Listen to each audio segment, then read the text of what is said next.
ശരിക്കും എങ്ങനെയാണ് ഇനി നമ്മൾ ഭാര്യാഭർത്തൃ ബന്ധത്തെക്കുറിച്ച് അനേകം കാര്യങ്ങൾ നമ്മൾ ചിന്തിച്ചു.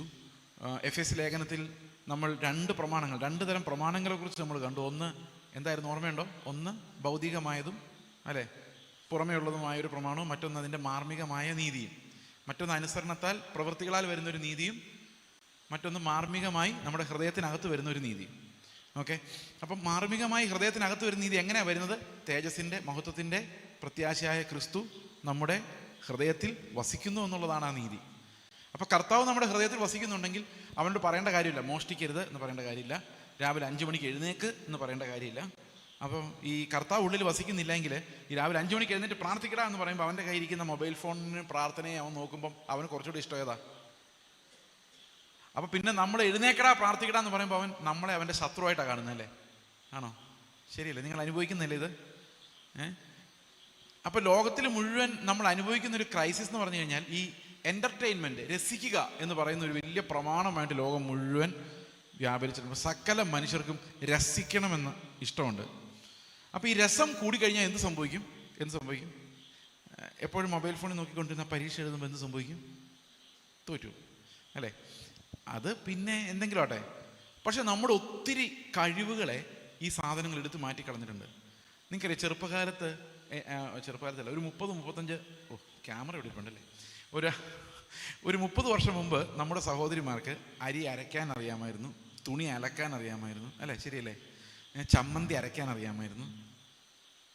അതൊന്നും പഠിച്ചില്ലെങ്കിലും കുഴപ്പമില്ല. നമുക്ക് ഈ മെഷീൻസൊക്കെ വരുമ്പം സംഗതി എളുപ്പമായി. ഈ സ്ത്രീകളെ അടിമത്തത്തിൽ നിന്ന് വിമോചിപ്പിച്ചത് മിക്സിയൊക്കെയാണ്, അല്ലേ? അല്ലെങ്കിൽ അവർ കഷ്ടപ്പെട്ടു പോയത്.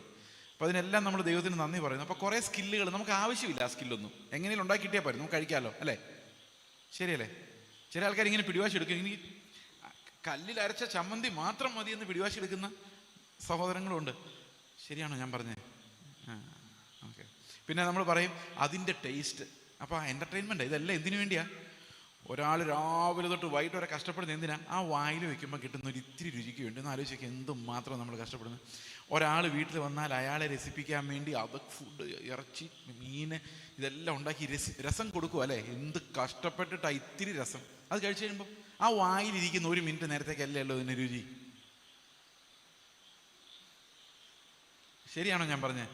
ഒരു ബിരിയാണി കഴിച്ചാൽ 10 മിനിറ്റ് അല്ലെ 15 മിനിറ്റ് ആ വായിക്കുക നാക്കിലൂടെ കയറി ഇറങ്ങുന്ന സമയത്തുള്ള ആ രുചിയുടെ ഒരു എൻജോയ്മെൻറ്റിന് വേണ്ടി നമ്മൾ ഇൻവെസ്റ്റ് ചെയ്യുന്ന ഇൻവെസ്റ്റ്മെൻറ്റ്, അധ്വാനം, കഴുകല്, പിടിക്കല്. ശരിയല്ലേ? അപ്പോൾ ഈ മിക്സി ഇങ്ങനെയുള്ള സാധനങ്ങൾ വന്നപ്പോൾ എന്ത് സംഭവിച്ചു? ഒരു പരിധി വരെ അധ്വാനം അങ്ങ് പോയി. ശരിയാണോ? ആശ്വാസമായി. വാഷിംഗ് മെഷീൻ വന്നപ്പം കഴുകാനും നമുക്ക് അറിയത്തില്ലെങ്കിലും കുഴപ്പമില്ല, എല്ലാവരുടെ മെഷീനകത്ത് ഇട്ടാൽ മതി. ശരിയല്ലേ? ഇപ്പോൾ കഴുകാൻ പഠിക്കണ്ട, നല്ല കാര്യമാണ്. ഇനി പാത്രം കഴുകുന്ന മെഷീനൂടെ കുറച്ചുകൂടെ ഫേമസ് ആകണമെന്ന് എൻ്റെ ആഗ്രഹം. അപ്പോൾ എല്ലായിടത്തും പാത്രം കഴുകാൻ ഈ മെഷീനകത്തോട്ട് കയറ്റി വെച്ച് കഴിഞ്ഞാൽ പാത്രം എല്ലാം കഴുകി ക്ലീനായിട്ട് വരുവാണെങ്കിൽ പിന്നെ നമുക്ക് പ്രത്യേകിച്ച് പണിയൊന്നുമില്ല. പിന്നെ എറണാകുളത്ത് സൊമാറ്റോ എന്ന് പറഞ്ഞൊരു സാധനമുണ്ട്, അറിയാം? അതും കൂടെ നല്ലപോലെ ഇത്തിരിയുടെ വില കുറച്ചൊക്കെ അവർ കൊടുക്കുകയാണെങ്കിൽ നമുക്ക് ഈ കുക്കിങ്ങും കൂടെ ഒഴിവാക്കാം. അപ്പോൾ അതൊക്കെ നല്ല കാര്യമാണ്, ഞാനിതൊന്നും മോശമായിട്ട് പറയുന്നില്ല. പക്ഷേ ഇതല്ലാത്ത കുറേ നഷ്ടങ്ങൾ നമുക്ക് സംഭവിച്ചിട്ടുണ്ട്. അതായത് പണ്ട് നമുക്ക് ശാരീരികമായി കുറച്ച് കൂടുതൽ കഴിവുകളുണ്ടായിരുന്നു. നമുക്ക് ദൂരം നടക്കാൻ പറ്റുമായിരുന്നു. എത്ര ദൂരം നടന്നാലും നമ്മൾ 5 കിലോമീറ്റർ 10 കിലോമീറ്റർ നടന്ന് നമുക്കൊന്നും തോന്നില്ലായിരുന്നു. ഇന്നൊരു ഇത്തിരി നടക്കുമ്പം വണ്ടി ഇത്തിരി മുകളിൽ പാർക്ക് ചെയ്തേക്കാം. അതാ എൻ്റെ ഓർമ്മ. അവിടം വരെ ചെല്ലണ്ടേ, അല്ലേ? ശരിയല്ലേ? ഒരു 100 മീറ്റർ ദൂരെ വണ്ടി പാർക്ക് ചെയ്തിട്ട് നടക്കണമല്ലോ എന്നുള്ളതാണ്. അതുപോലെ പിള്ളേരുടെ ഓർമ്മയിലൊന്നും നിൽക്കുന്നില്ല, കണക്ക് കൂട്ടാൻ പറ്റുന്നില്ല. എത്രയാ? 44 38 എത്രയാ അറിയത്തില്ല. 82 അല്ലേ? അതെങ്ങനെ കണക്ക് കൂട്ടുന്നേ? ആണോ? നേരത്തെ ഇതൊക്കെ മനക്കണക്കാ, ഇങ്ങനെ കണക്ക് കൂട്ടി എടുക്കും. ഇന്ന് കാൽക്കുലേറ്റർ ഇല്ലാതെ നടക്കില്ല. ഒരൊറ്റയാളുടെ ഫോൺ നമ്പർ ഓർമ്മയില്ല. മിനിയാന്ന് രാവിലെ എന്താ ബ്രേക്ക്ഫാസ്റ്റ് ഓർമ്മയില്ല. കഴിഞ്ഞ ഞായറാഴ്ച എന്താ പ്രസംഗിച്ചതെന്ന് ഓർമ്മയില്ല. സത്യം പറഞ്ഞാൽ നമുക്കൊന്നും ഓർമ്മയില്ല. ഈ മിനിറ്റിൻ്റെ എൻജോയ്മെൻറ്റ് മാത്രം നമ്മുടെ മുമ്പിലുള്ളത്, അല്ലേ? ശരിയാണോ? ഓർമ്മിക്കാനുള്ള കഴിവ് പോയി. ഇനി വേറൊരു പ്രധാന കഴിവാണ് സങ്കല്പിക്കാനുള്ള കഴിവ്, ഇമാജിനേഷൻ. ഈ സ്ക്രീനിൽ കണ്ട് നമുക്കൊന്നും ഇമാജിൻ ചെയ്യണ്ട, അല്ല അവർ തന്നെ ഇമാജിൻ ചെയ്ത് കാണിച്ചു തരുക. പുസ്തകം വായിക്കുമ്പോൾ അങ്ങനെയല്ല. പുസ്തകം വായിക്കുമ്പം എന്താ, ഒരു വാക്യം വായിച്ച എക്സാമ്പിൾ, അവൻ യെരുശലേമിൽ സമീപിച്ച് ഒലീവ് മലക്കരികെ ബത്ഫഗായിലും ബഥാനിയിലും എത്തിയപ്പോൾ, ഇപ്പോൾ നമ്മുടെ മനസ്സിലൊരു സങ്കല്പമുണ്ട്, യേശു ക്രിസ്തു ഇങ്ങനെ നടന്നു പോകുന്നു ഒലീവ് മലയിൽ, അല്ലേ? നമുക്കെല്ലാം സങ്കല്പിക്കണം, അപ്പോൾ ഒലീവ് മല എങ്ങനെ ഇരിക്കും, കർത്താവ് എങ്ങനെ ആയിരിക്കും, നമ്മൾ ഊഹിച്ചെടുക്കുക, അല്ലേ? ഇപ്പം സിനിമയെ കാണുവാണെങ്കിലോ നമ്മളൊന്നും ഊഹിക്കണ്ട, അതെല്ലാം അവർ ഊഹിച്ചോളും. അപ്പോൾ പിള്ളേർക്ക് ഇത് റെഡിയായിട്ട് കൊടുക്കുന്നുണ്ട്. ഒരു പുസ്തകം കൊടുത്ത് അവർക്ക് വായിക്കാൻ പോലും പറ്റില്ല, അവർക്ക് കാണിച്ചു കൊടുക്കണം സ്ക്രീനിൽ. ശരിയാണോ ഞാൻ പറഞ്ഞത്? അപ്പോൾ എന്തെല്ലാം കഴിവുകളാണ് മനുഷ്യർക്ക് നഷ്ടപ്പെട്ടത്? ഓർമ്മശക്തി, അനലൈസ് ചെയ്യാനുള്ള കഴിവ്, കണക്ക് കൂട്ടാനുള്ള കഴിവ്, സങ്കല്പിക്കാനുള്ള കഴിവ്, എല്ലാം പോയി. ശരിയാണോ? എന്നിട്ട് നമ്മളെ ആരാ നിയന്ത്രിക്കുന്നതെന്നറിയോ? ഈ നിയന്ത്രിക്കുന്നത് ഈ സ്ക്രീനാണ്. എങ്ങനെ നിയന്ത്രിക്കുന്നത് വെച്ച് കഴിഞ്ഞാൽ, ഇന്ന് നിങ്ങൾ ഇടതുപക്ഷത്തിന് അനുകൂലമായൊരു യൂട്യൂബ് ചാനൽ വീഡിയോ കണ്ടെന്ന് വിചാരിച്ചു. പിന്നെ യൂട്യൂബുകാർക്ക് ചിന്തിക്കും നിങ്ങൾക്ക് ഇതാ ഇഷ്ടമെന്ന്. പിന്നെ അതേ വീഡിയോ തന്നെ ഇങ്ങിട്ടുകൊണ്ടിരിക്കും. കുറേ കഴിയുമ്പോൾ ഞാനൊരു കമ്മ്യൂണിസ്റ്റുകാരനായിട്ട് മാറും. മനസ്സിലായോ? ഇനി ഏതെങ്കിലും ഒരു മതത്തിൻ്റെ ചാനൽ വെച്ച് കഴിഞ്ഞാൽ ആ മതത്തിൻ്റെ നമുക്കതാ ഇഷ്ടമെന്ന് ഗൂഗിളുകാർ കണ്ടുപിടിക്കും. നമ്മൾ ഏതൊക്കെയോ നോക്കിയെന്നൊക്കെ അറിയാം. നമ്മളെ പതുക്കെ ബ്രെയിൻ വാഷ് ചെയ്ത് അവർക്ക് ഇഷ്ടമുള്ള രീതിയിലേക്ക് മാറ്റും. നിങ്ങൾക്കറിയാമോ, ഇത് കാണുന്നതിന് മുമ്പ് വെറും വർത്തമാനപത്രവും റേഡിയോയും മാത്രമുള്ള കാലത്ത്, അല്ലെങ്കിൽ സാധാരണ നമ്മുടെ ദൂരദർശനമുള്ള കാലത്ത് ചിന്തിക്കുന്ന പോലെ അല്ല നമ്മൾ ചിന്തിക്കുന്നത്. നമുക്ക് ഓരോ നിമിഷവും നമ്മുടെ ചിന്താഗതികൾ മാറിക്കൊണ്ടിരിക്കുകയെന്ന് മാത്രമല്ല, എന്നാ സംഭവിച്ചാലും നമുക്കൊരു കുഴപ്പവും ഇല്ല. ശ്രദ്ധിച്ചിട്ടുണ്ട് ഇപ്പം എന്താ തലമുറ മാറുന്നത് എങ്ങനെയാന്ന്? അപ്പം ഇത്രയും മാറുന്നൊരു തലമുറയിൽ വലിയൊരു പ്രതിസന്ധി ഉണ്ടായിരിക്കുന്നതെന്ന് വെച്ച് കഴിഞ്ഞാൽ, ഈ മക്കളെ വളർത്തുന്നത് എങ്ങനെയാണെന്നുള്ളതാണ് ഏറ്റവും വലിയ പ്രതിസന്ധി ആയിരിക്കുന്നത്. അതായത് ലോകം മുഴുവൻ സ്വാതന്ത്ര്യത്തിന് വേണ്ടി ആൾക്കാരിങ്ങനെ ദാഹിച്ചുകൊണ്ടിരിക്കുക, പിള്ളേർ പ്രത്യേകിച്ചും. ഇന്നലെ ഞാനിത് പറഞ്ഞതാണ്, എല്ലാവർക്കും സ്വാതന്ത്ര്യം വേണം. ഈ ഏദൻ തോട്ടത്തിൽ ആദമിനും ഹവ്വയ്ക്കും എന്ത് വേണമായിരുന്നു? സ്വാതന്ത്ര്യം വേണമായിരുന്നു. അവർക്ക് ദൈവത്തെ പോലെ തന്നെ തീരുമാനങ്ങൾ എടുക്കണം. ആരും നിയന്ത്രിക്കാൻ വരരുത്, ആരും നിയന്ത്രിക്കാൻ വരരുത്. ഇത് സൂമിലുണ്ടോ, യൂട്യൂബിലുണ്ടോ? Okay, alright. അപ്പോൾ പിള്ളേർക്ക് ചെറുപ്പത്തിലേ തന്നെ സ്വാതന്ത്ര്യം വേണം. വീട്ടിൽ നിൽക്കുന്നതിനേക്കാളും പണ്ടൊക്കെ ആൺപിള്ളേർക്ക് മാത്രമേ പഠിച്ച് വെളിയിൽ പോകണമെന്ന് ആഗ്രഹം ഉണ്ടായിരുന്നുള്ളൂ. ഇന്ന് പെൺപിള്ളേർക്കാണ് എങ്ങനെയെങ്കിലും വീട്ടിൽ നിന്ന് ചാടണം എന്നുള്ള ചെറുപ്പം തൊട്ടേ അത് തന്നെ ആഗ്രഹം. അപ്പം ഈ ലൈഫ് മുഴുവൻ സ്വാതന്ത്ര്യത്തിന് വേണ്ടി എങ്ങനെയെങ്കിലും ഈ മാതാപിതാക്കളുടെ കരാള ഹസ്തങ്ങളിൽ നിന്ന്, ക്രൂരമായ ഹസ്തങ്ങളിൽ നിന്ന് ഒന്ന് രക്ഷപ്പെടാം, എങ്ങനെ രക്ഷപ്പെടാം എന്നുള്ളതാണ് ശരിക്കും ഈ പിള്ളേർ ഇപ്പോൾ ചെറുപ്പം തൊട്ടേ ആലോചിച്ചുകൊണ്ടിരിക്കുന്നത്. അവർക്കൊരു 18 വയസ്സാകുമ്പോഴേക്കും എവിടെയെങ്കിലും ജോലി കിട്ടി എങ്ങനെയെങ്കിലും ഞാൻ കാശ് സമ്പാദിച്ചാൽ പിന്നെ അപ്പനും പറയും അമ്മയും പറയുന്നൊന്നും കേൾക്കില്ല കേട്ടോ എന്നവർ നേരത്തെ പറഞ്ഞേക്കും. കാരണം എന്താ വെച്ച് കഴിഞ്ഞാൽ എങ്ങനെയെങ്കിലും സ്വാതന്ത്ര്യം. പക്ഷേ സ്വാതന്ത്ര്യത്തിന് വലിയൊരു കുഴപ്പമുണ്ട്. എന്താണെന്നറിയാമോ? ഇതിൻ്റെ കൂടെ തിന്മാൻ രുചിയുള്ളതും കാണാൻ സൗന്ദര്യമുള്ളതുമായ ഈ ലോകത്തിൻ്റെ മഹത്വമാണ് നമ്മളെ സ്വാതന്ത്ര്യത്തിനായിട്ട് നിർബന്ധിക്കുന്നത്. എന്താ ഈ സ്വാതന്ത്ര്യത്തിന് ഇത്ര അട്രാക്ഷൻ? എൻ്റെ രസങ്ങളാണ് അതിൻ്റെ അട്രാക്ഷൻ. എനിക്കിഷ്ടമുള്ളത് കഴിക്കാനും, എനിക്കിഷ്ടമുള്ള ആളുടെ കൂടെ ജീവിക്കാനും, ഓക്കെ, എനിക്ക് ഇഷ്ടമുള്ള വസ്ത്രങ്ങൾ ധരിക്കാനും, ഓക്കെ, എനിക്കിഷ്ടമുള്ളപ്പോഴെല്ലാം എഴുന്നേക്കാനും, ഇഷ്ടമുള്ളപ്പോഴെല്ലാം കിടന്നുറങ്ങാനും, ടി വി കാണേണ്ടപ്പോൾ ടി വി കാണാനും, ഇതിനു വേണ്ടിയാണ് സ്വാതന്ത്ര്യം. ഇഷ്ടമാണോ ഈ സ്വാതന്ത്ര്യം? അല്ലേ? എല്ലാവർക്കും ഇഷ്ടമാണ്, പിള്ളേർക്കെല്ലാം ഇഷ്ടമാണ്. അപ്പോൾ ഇത്രയും സ്വാതന്ത്ര്യത്തിൽ മനുഷ്യൻ ജീവിച്ചാൽ എന്ത് സംഭവിക്കും? എല്ലാവരും ഒന്നിനും കൊള്ളാത്തവരായിട്ട് മാറും. ശരിയാണോ? ശരിയാണോ ഞാൻ പറഞ്ഞത്? ആരും ഒന്നും കണ്ടുപിടിക്കില്ല, ഗുണമുള്ളൊരു സാധനം ഉണ്ടാവില്ല. എല്ലാവരും കട്ടിലേ കിടന്ന് ഇങ്ങനെ വീഡിയോ കണ്ടുകൊണ്ട് കിടക്കും. ശരിയാണോ? നിങ്ങളൊന്നും പറയല. ശരിയാ അല്ലേ? ഭാര്യയും ഭർത്താവും തമ്മിൽ സംസാരിക്കില്ല, അപ്പനും അമ്മയും മക്കളും തമ്മിൽ സംസാരിക്കില്ല. കാരണം സംസാരിക്കാൻ സമയമില്ല. ഈ കോവിഡ് വന്ന കാലത്ത് വളരെ രസകരമായൊരു ജോക്ക് വന്നേ, നിങ്ങൾക്കത് ഓർമ്മയുണ്ടെന്ന് അറിയത്തില്ല. ഒരു മനുഷ്യന് മൊബൈൽ ഫോൺ കേടായി. അപ്പം നന്നാക്കാൻ കൊടുക്കാൻ സ്ഥലമില്ല, കാരണം എല്ലാം ക്രോസ് ആയിരുന്നു.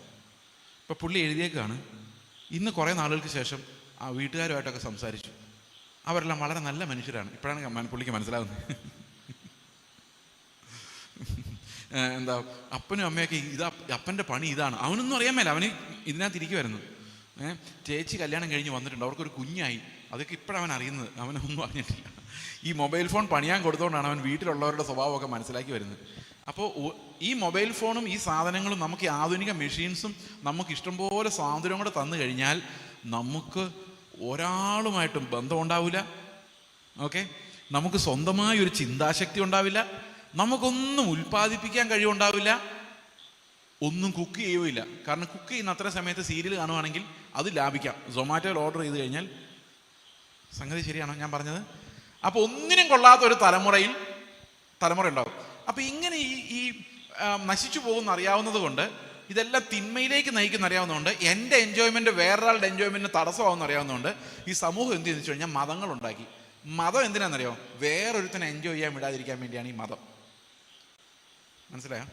അവൻ എൻജോയ് ചെയ്യുമ്പോൾ എനിക്ക് സഹിക്കാൻ പറ്റുന്നില്ല. അതാണ് ഈ മതത്തിൻ്റെ അടിസ്ഥാനം. എങ്ങനെയെങ്കിലും അവൻ്റെ എൻജോയ്മെൻ്റ് ഒന്ന് തടയണം. അതുകൊണ്ട് ഇങ്ങനെ പറയും, നീ ഇന്നതേ കഴിക്കാവൂ, ഇന്ന വസ്ത്രമേ ധരിക്കാവൂ, അല്ലേ? ശരിയല്ലേ? രാവിലെ ഇത്ര മണിക്ക് എഴുന്നേക്കണം, പ്രാർത്ഥിക്കണം, പള്ളിയിൽ പോകണം. ഇങ്ങനെ മതം, കുർബാന അർപ്പിക്കണം, കാണണം, എന്തെല്ലാം ചടങ്ങുകളാണ്, പെരുന്നാൾ കൂടണം. ഹിന്ദുക്കൾക്കാണെങ്കിൽ ഒത്തിരി ഉണ്ട്, അവർക്ക് തീരത്തില്ല, ചെയ്ത് തീരാത്ത പോലെ ഉണ്ട് മതം. അങ്ങനെ പല മതങ്ങൾ വെച്ച് ആൾക്കാരിങ്ങനെ നിയന്ത്രിച്ച് വെച്ചത് കൊണ്ട് കുറേയൊക്കെ മനുഷ്യൻ ഇപ്പോഴും ഉണ്ട്. മനസ്സിലായോ? അല്ലെ പണ്ട് ഇത് തീർന്നേനെ. ഈ മതങ്ങൾ വന്ന് നിയന്ത്രിച്ച് എന്ത് ചെയ്തു? മനുഷ്യരെ ഒരു വിധത്തിൽ പിടിച്ച് നിർത്തി, അധികം പ്രശ്നം ഉണ്ടാക്കാതെ. മുസ്ലിങ്ങളൊക്കെ എന്ത് ചെയ്യുന്നു വെച്ച് കഴിഞ്ഞാൽ ഒത്തിരി നിയമങ്ങൾ വെച്ചു. ഒരു മുസ്ലിങ്ങൾ സാധാരണ ചോദിക്കുന്നൊരു ചോദ്യമാണ്, നിങ്ങൾക്ക് ഒരു നിയമമില്ല, നിങ്ങൾ എങ്ങനെയാണ് ജീവിക്കുന്നതെന്ന്. കാരണം അവർക്ക് എഴുന്നേക്കാൻ നിയമം, ടോയ്ലറ്റിൽ പോകുന്നിടത്ത് ഒരു ഇത് ചൊല്ലിയിട്ട് അവർക്ക് പോകാൻ പറ്റുള്ളൂ. വാതിൽപ്പടി കയറുന്നതിന് മുമ്പ് അത് ചൊല്ലിയിരിക്കണം, എന്നിട്ടേ കയറാവൂ. അങ്ങനെയാണ്.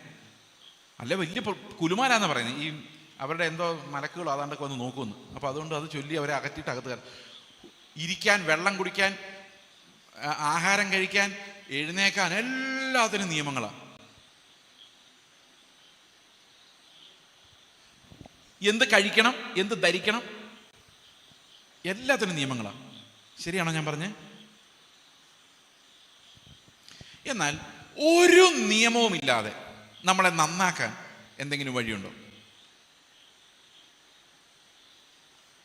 ലോകത്തിൽ ഇത്രയും സ്വാതന്ത്ര്യം നൽകിയ വേറൊരു വിശ്വാസവുമില്ല. അത് ക്രിസ്തീയ വിശ്വാസമാണ്. ഈ ക്രിസ്തീയ വിശ്വാസത്തിൽ നമുക്ക് യാതൊരു നിയമങ്ങളും ഇല്ല. ഒന്ന് നിങ്ങൾ ശ്രദ്ധിച്ച് നോക്കിക്കേ. എന്ത് ധരിക്കണമെന്നില്ല. ഉണ്ടോ? ബൈബിളിൽ എവിടെ എഴുതി വെച്ചിട്ടുണ്ടോ? പുതിയ നിയമത്തിൽ ഇല്ല. എന്ത് ഭക്ഷിക്കണമെന്നുണ്ടോ? ഇല്ല. എപ്പോൾ എഴുന്നേക്കണം എന്നുണ്ടോ? എത്ര നേരം പ്രാർത്ഥിക്കണം എന്നുണ്ടോ? ബൈബിളുണ്ടോ? ബൈബിളില്ല. എത്ര പ്രാവശ്യം പ്രാർത്ഥിക്കണം എന്നുണ്ടോ? ഉണ്ടോ? ഇല്ല. പുതിയ നിയമത്തിലില്ല. കല്യാണം എങ്ങനെ നടത്തണമെന്നുണ്ടോ? ആരെങ്കിലും കല്യാണം നടത്തി കാണിച്ചിട്ടുണ്ടോ? പൗലോസ് പോയി കല്യാണം നടത്തുന്നുണ്ടോ? ഞായറാഴ്ച കൂടിയാൽ എന്നാ ചെയ്യേണ്ടതെന്ന് പറഞ്ഞിട്ടുണ്ടോ? ശവസംസ്കാരം എങ്ങനെ നടത്തേണ്ടതെന്ന് പറഞ്ഞിട്ടുണ്ടോ? പിന്നെ എന്തോ ഇത്? മീശ വെക്കണോ വടിക്കണോ പറഞ്ഞിട്ടുണ്ടോ? കല്യാണം കഴിക്കണ്ടോ എന്ന് പോലും പറഞ്ഞിട്ടില്ല. വേണേ കഴിച്ചോ, വേണ്ടേ കഴിക്കണ്ട, ഇങ്ങനെയല്ലേ പറഞ്ഞേക്കുന്നത്? ഒരു പെൺകുട്ടിയെ കല്യാണം കഴിച്ചാൽ ആ പെൺകുട്ടിയെ കല്യാണം കഴിച്ച് എങ്ങോട്ട് കൊണ്ടുപോകണം? ഭർത്താവിൻ്റെ വീട്ടിൽ പോയി താമസിക്കണം. ബൈബിൾ പറഞ്ഞിട്ടുണ്ടോ? ബൈബിൾ പറഞ്ഞിട്ടുണ്ടോ? ഇല്ല. സ്ത്രീകൾ ജോലി ചെയ്യാൻ പോകാമോ കുടുംബത്തിൽ? ഒന്നും പറഞ്ഞിട്ടില്ല. വേണേ പോകാം, വേണ്ടേ പോണ്ട. ഒരു നിയമവുമില്ലാത്ത ഒരു വിശ്വാസം ഈ ലോകത്തുണ്ടെങ്കിൽ അത് ക്രിസ്തു വിശ്വാസം മാത്രം. സഹിക്കാൻ പറ്റുമോ നമുക്ക്? പറ്റില്ല. നമ്മൾ അതുകൊണ്ട് എന്തുണ്ടാക്കി? ഇതിനകത്ത് മതം ഉണ്ടാക്കി. നിങ്ങൾ ആലോചിച്ച് നോക്കിക്കേ. ഞാൻ ഈ 2-3 രീതിയിൽ ഇതൊന്ന് എക്സ്പ്ലെയിൻ ചെയ്യാൻ ശ്രമിക്കാം. യേശു ക്രിസ്തു കുറെ ശിഷ്യന്മാരുമായിട്ട് കുർബാന അർപ്പിക്കുന്ന ആലോചിച്ച് നോക്കി. കാപ്പായൊക്കെ ഇട്ട് മണിയൊക്കെ അടിച്ച്. ചിന്തിക്കാൻ പറ്റുന്നുണ്ടോ? ഉണ്ടോ? ഇല്ലയോ? ഇല്ല. ഓക്കെ. കർത്താവ് ഇങ്ങനെ തെരുവിൽ കൂടെ നടക്കുകയും സാധാരണ മനുഷ്യരെ പോലെ, കർത്താവിനെ കണ്ട തിരിച്ചറിയത്ത് പോലും ഇല്ലായിരുന്നു. അതുകൊണ്ടല്ലേ യൂദ ഒറ്റ കൊടുക്കേണ്ടി വന്നത്. ഞാൻ ആദ്യമൊക്കെ ആലോചിക്കായിരുന്നു, യൂദ എന്തിനു ഒറ്റ കൊടുത്തി? പരീശന്മാർ വല്ലതും വന്ന് ഇതാ കർത്താവെന്ന് കാണിച്ചു കൊടുത്താൽ പോരായിരുന്നു? അല്ലെങ്കിൽ പട്ടാളക്കാർ വന്നങ്ങ് പിടിച്ചുകൊണ്ട് പോയാൽ പോരായിരുന്നു? എന്തിനാ യൂദ ഒറ്റ കൊടുത്തത്? നിങ്ങൾ ചിന്തിച്ചിട്ടുണ്ടത്? ഈ നാട്ടുകാർ മുഴുവൻ യേശുവിന് അനുകൂലമാണെന്നാണ് അന്ന് ഇവർ ചിന്തിച്ചുകൊണ്ടിരുന്നത്. കാരണം ഓശാനയൊക്കെ പാടി ഭയങ്കര ആൾക്കാരെല്ലാം യേശുവിൻ്റെ കൂടെ എന്ന് വിചാരിച്ചിട്ടുണ്ട്. അപ്പോൾ ഈ മഹാപുരോഹിതൻ വന്ന് ഒറ്റ കൊടുത്താൽ അവൻ്റെ കാര്യം പോകാം. തന്നെയല്ല, ഈ സോൾജിയേഴ്സിന് യേശുവിനെ അറിയത്തില്ല. സാധാരണഗതിയിൽ നമ്മുടെ ഇടയിലോട്ട് വിടുവാണെങ്കിൽ ആ പാസ്റ്ററെ കണ്ട ഒറ്റയടിക്ക് മനസ്സിലാവില്ലേ? അച്ഛനെ കണ്ട ഒറ്റയടിക്ക് മനസ്സിലാവില്ലേ ഇതാണ് നേതാവെന്ന്, അല്ലേ? പെട്ടെന്ന് മനസ്സിലാവില്ലേ? എന്നാൽ യേശുവിനെ കണ്ടാൽ പെട്ടെന്ന് മനസ്സിലാവില്ലായിരുന്നു. മാത്രമല്ല, അവൻ ആ ശിഷ്യന്മാരിൽ ഒരാളെ പോലെ തന്നെയായിരുന്നു. അതുകൊണ്ട് ഒരു ശിഷ്യൻ ചെന്ന് ഉമ്മ കൊടുത്ത് ഇതാണ് യേശു എന്ന് കാണിച്ചു കൊടുക്കേണ്ടി വന്നു ഈ പട്ടാളക്കാർക്ക്. അത് വേറെ ആൾക്കാർക്ക് ചെയ്യാൻ പേടിയായിരുന്നു. അതുകൊണ്ട് ശിഷ്യനെ തന്നെ വിട്ടു. അപ്പൊ യേശു ശിഷ്യന്മാരും തമ്മിൽ യാതൊരു ഡിഫറൻസും ഇല്ലായിരുന്നുകൊണ്ട് ഒരു സാധാരണക്കാരനായിട്ടാണ് കർത്താവ് ജീവിച്ചത്. നമ്മളാ മതങ്ങൾ ഉണ്ടാക്കിയത്, ഇടനിലക്കാർ. ഈ മതങ്ങളുടെ എല്ലാം പ്രത്യേകത എന്ന് വെച്ച് കഴിഞ്ഞാൽ അതിനകത്തെല്ലാം ഒരു ഇടനിലക്കാരനുണ്ട്. ഇടനിലക്കാരൻ എന്താ ചെയ്യുന്നറിയോ? നിങ്ങൾ എന്നോട് പറഞ്ഞാൽ ഞാൻ ദൈവത്തോട് പറയാം. അതാണ് ഇടനിലക്കാരൻ്റെ പണി. മനസ്സിലായോ? എന്താ ഇടനിലക്കാർ ചെയ്യുന്നത്? നിങ്ങൾ എന്നോട് പറഞ്ഞാൽ ഞാനത് ദൈവത്തോട് പറയാം. അപ്പൊ സ്പീഡിൽ ദൈവം കാര്യങ്ങൾ ചെയ്യും. ചെയ്യുവോ ഇല്ലയോ? അതായത് ഞാൻ യേശുക്രിസ്തുവിന്റെ നാമത്തിൽ പിതാവിനോട് അപേക്ഷിച്ചിട്ട് നടക്കാത്ത കാര്യങ്ങൾ ഇപ്പൊ യേശുക്രിസ്തുവിനിലൂടെ ഞാൻ പിതാവിനോട് അപേക്ഷിച്ചിട്ട് നടക്കാത്ത കാര്യങ്ങൾ വേറൊരാൾ യേശുക്രിസ്തുവിനോട് പിതാവിനോട് അപേക്ഷിച്ചാൽ നടക്കുമെങ്കിൽ അവിടെ കാര്യം നടത്തുന്നത് യേശുക്രിസ്തു ആണോ ആ ആളാണോ? ഒന്നും കൂടെ പറയട്ടെ. മനസ്സിലായി ഞാൻ പറഞ്ഞ്? ഞാനിപ്പോൾ യേശുക്രിസ്തുവിന്റെ നാമത്തിൽ ഒരു കാര്യം ചോദിച്ചു, എനിക്ക് കിട്ടുന്നില്ല. വേറൊരാൾ യേശുക്രിസ്തുവിന്റെ നാമത്തിൽ ചോദിച്ചപ്പോൾ കിട്ടി. അപ്പൊ യേശുക്രിസ്തു രണ്ടുപേർക്കുണ്ട്, പിതാവും രണ്ടുപേർക്കുണ്ട്. വ്യത്യാസം ആരാ? ചോദിച്ച ആളാ. അപ്പൊ ഈ കാര്യം സാധിച്ചു തന്ന ആരാ? യേശുക്രിസ്തു ആണോ ഈ ആളാണോ? ആരാ? അപ്പൊ ദൈവത്തിനും എനിക്കും ഇടയിൽ യഥാർത്ഥ മധ്യസ്ഥൻ ആരാ? ഈ പ്രാർത്ഥിച്ച ആളല്ലേ? അയാൾ പ്രാർത്ഥിച്ചില്ലായിരുന്നു ഞാൻ എന്നാ ചെയ്തേനെ? യേശുക്രിസ്തു ഞാൻ പ്രാർത്ഥിച്ചപ്പോൾ യേശുക്രിസ്തുവിലാണല്ലോ പ്രാർത്ഥിച്ചു, ഒരു പ്രയോജനം ഉണ്ടായില്ലല്ലോ. പക്ഷെ ഇയാൾ പ്രാർത്ഥിച്ചപ്പോൾ എന്ത് സംഭവിച്ചു? ഇതിനെയാണ് നമ്മൾ മതം എന്ന് പറയുന്നത്. മതത്തിൽ എപ്പോഴും ഉള്ളൊരു പ്രത്യേകതയുണ്ട്. ഈ ദൈവത്തിനും മനുഷ്യരുടെയും ഇടയിൽ കുറെ ആൾക്കാർ കാണും. ചിലപ്പോൾ പാസ്റ്റർമാരായിരിക്കും, ഞാൻ പ്രാർത്ഥിച്ച ആൾ സൗഖ്യമൊന്നും പറയും. ചിലപ്പോൾ അച്ഛന്മാരായിരിക്കും, അവർ കുമ്പസാരിപ്പിച്ച് കുർബാന കൈക്കൊണ്ടായിരിക്കും ദൈവത്തിൻ്റെ അടുത്ത് മധ്യസ്ഥ. ചിലപ്പോൾ മരിച്ചുപോയ ആൾക്കാരായിരിക്കും. ആരെങ്കിലും ഒക്കെ കാണും. ഇവരെല്ലാം ഒന്ന് എടുത്തു മാറ്റിക്കും ഒരു നിമിഷത്തേക്ക് മനസ്സിൽ നിന്ന്. എന്നിട്ട് കർത്താവ് നമ്മുടെ ഇടയിലൂടെ സഞ്ചരിക്കുന്നത് ഓർത്ത് നോക്കി. ഒരു ചടങ്ങും ഇല്ലാതെ നമുക്ക് ആ കർത്താവിൻ്റെ കൂടെ നടക്കാമെങ്കിൽ പിന്നെ എന്തിനാണ് നമുക്ക് മതം?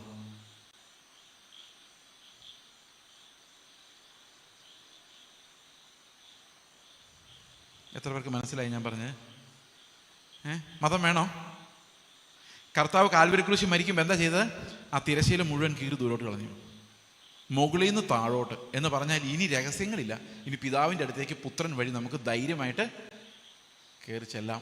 അതിനൊരു മതം വേണ്ട, ഒരു കുർബാന വേണ്ട, യാതൊന്നും വേണ്ട. വിശ്വാസത്താൽ നമുക്ക് അവൻ്റെ അടുത്തേക്ക് ധാരാളമായി പ്രവേശിക്കാം. എബ്രായ ലേഖനം 10-ാം അധ്യായത്തിൻ്റെ 19-ാം വാക്യം. അതുകൊണ്ട് സഹോദരന്മാരെ, യേശു തൻ്റെ ദേഹം എന്ന തിരശ്ശീലയിൽ കൂടി നമുക്ക് പ്രതിഷ്ഠിച്ച ജീവനുള്ള പുതുവഴിയായി തൻ്റെ രക്തത്താൽ വിശുദ്ധ മന്ദിരത്തിലേക്കുള്ള പ്രവേശനത്തിന് ധൈര്യവും ദേവാലയത്തിൽ ഒരു മഹാപുരോഹിതന് നമുക്കുള്ളത് കൊണ്ട് നാം ദുർമനസാക്ഷി നീങ്ങുമാറ് ഹൃദയത്തിൽ തളിക്കപ്പെട്ടവരും ശുദ്ധവെള്ളത്തിൽ ശരീരം കഴുകപ്പെട്ടവരുമായി വിശ്വാസത്തിൻ്റെ പൂർണ്ണ നിശ്ചയം പൂണ്ട് പരമാർത്ഥ ഹൃദയത്തോടെ അടുത്ത് ചെല്ലുക. ആരാ നമുക്കുള്ളത്? ദേവാലയത്തിൽ ഒരു മഹാപുരോഹിതൻ നമുക്കുണ്ട്. അതാരാ? ഏത് ദേവാലയത്തിലാ? എവിടെയാ ദേവാലയം? സ്വർഗീയ കൂടാരം. അത് 9-ാം അധ്യായത്തിൽ വിശദമായിട്ട് പറയുന്നുണ്ട്. 11-ാം വാക്യം. ക്രിസ്തുവ വരുവാനുള്ള നന്മകളുടെ മഹാപുരോഹിതനായി വന്നിട്ട് കൈപ്പണി അല്ലാത്തതായി എന്ന് വെച്ചാൽ ഈ സൃഷ്ടിയിൽ ഉൾപ്പെടാത്തതായി വലുപ്പവും തികവുമേറിയ കൂടാരത്തിൽ കൂടി ആട്ടുകൊറ്റന്മാരുടെയും പശുക്കിടാങ്ങളുടെ രക്തത്താലല്ല, തൻ്റെ സ്വന്തം രക്തത്താൽ തന്നെ ഒരിക്കലായിട്ട് വിശുദ്ധ മന്ദിരത്തിലേക്ക് പ്രവേശിച്ചു. ഒറ്റയാഗം കർത്താവ് കഴിച്ചു. എപ്പോഴാണ് കഴിച്ചത്? ആ ഒറ്റയാഗമുള്ളൂ. എപ്പോഴാണ് കഴിച്ചത്? എന്നാ കഴിച്ചത്?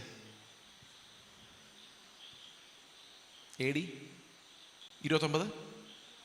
ടൈം നോക്കുമ്പം AD 29. പക്ഷെ ഇവിടെ പറഞ്ഞേക്കുന്നത് എന്താണെന്നറിയാമോ?